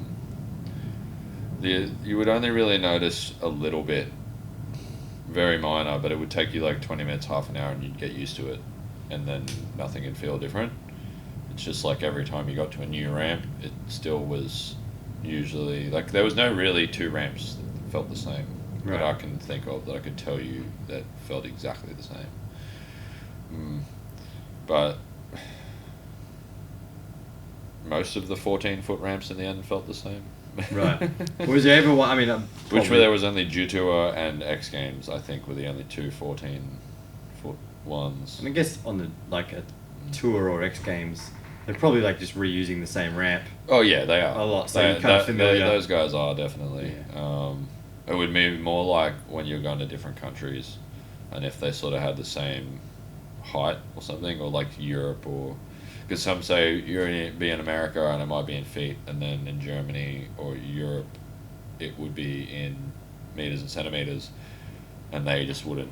It wouldn't be like way off. It'd just be like, well, our ramp is 3 point something meters, and this ramp is 15 foot.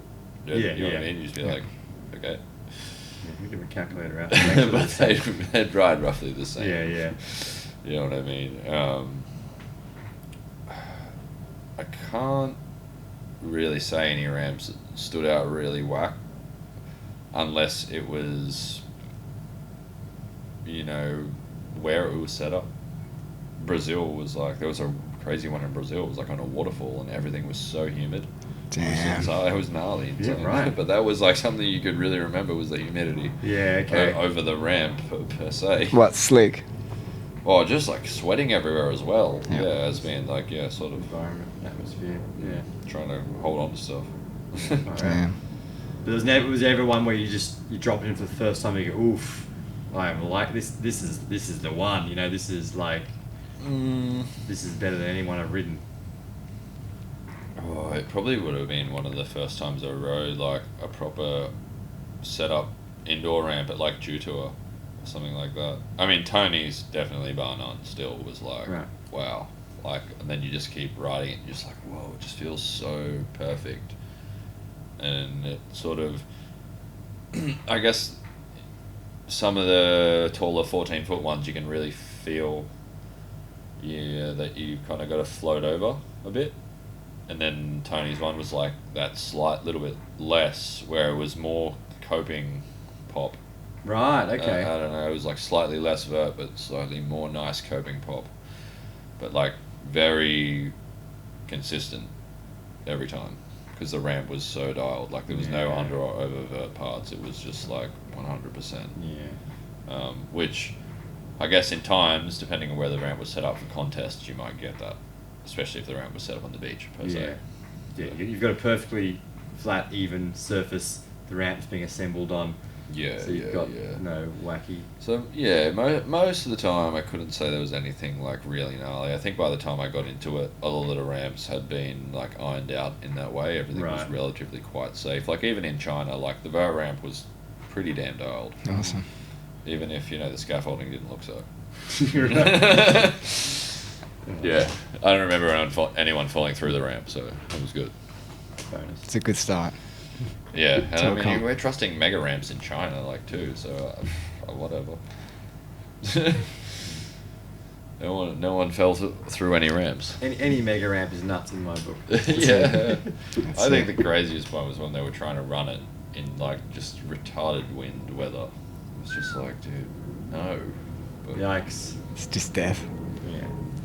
Cool, man. Well, I guess we can probably wrap it up, seeing as all our batteries have failed us and we no longer have any visuals. That's alright. We'll but yeah, it's all about the audio. yeah. Yes, yeah. Anybody you kind of wanted to give thanks to on your sort of BMX journey so far? Yeah, definitely. I mean, I've definitely got to thank my parents for always supporting me and my family as well. I had a good, grandparents and extended family that have also been there. Even, when Sydney XGames came around, they were there and supporting me in the HiVis and that sort of thing. So even if they didn't really get why I was doing it, they were happy to oblige. That's awesome to see. That was something to definitely hold in memory for sure. And I hope to one day bring XGames back to be able to do that for them, to be able to perform for my family, because that's always sick. Especially Tim Wood, I got to give a shout out to, because I think he was there and he facilitated a lot of my sort of vert career and early stages of it for me, even just without even fully realizing that it could be a path, sort of just being there for me to experiment. And I mean, he's still an inspiration, man. He's still so Absolute good, like as a parent with his kids, like everything. He's a great man, and he's got another vert ramp again. So Awesome. He's still blowing me away. He's crazy. I guess who else can I think of? I guess like lots of friends that I've come across throughout my journeys and that have helped me out in different ways along my journeys to climb to the places that I was able to get to, and then you guys for allowing me to have this platform to share with you again after being years, and the early stages of we also came across each other. That's it. And we're still around. We're still talking about BMX, still riding bikes, man. Yeah. And I think that's something to be thankful for, that it's still going, especially after the last few years that we've all had to deal with. It's cool to be hanging out with you guys and talking BMX in Australia again. We'll do it again. Absolutely, I look forward to it. Man, well, thanks heaps for coming in. It's a pleasure. Thank you for having me. Cool, man. Look forward to talking to you guys again in the future. Cheers. We'll do it again.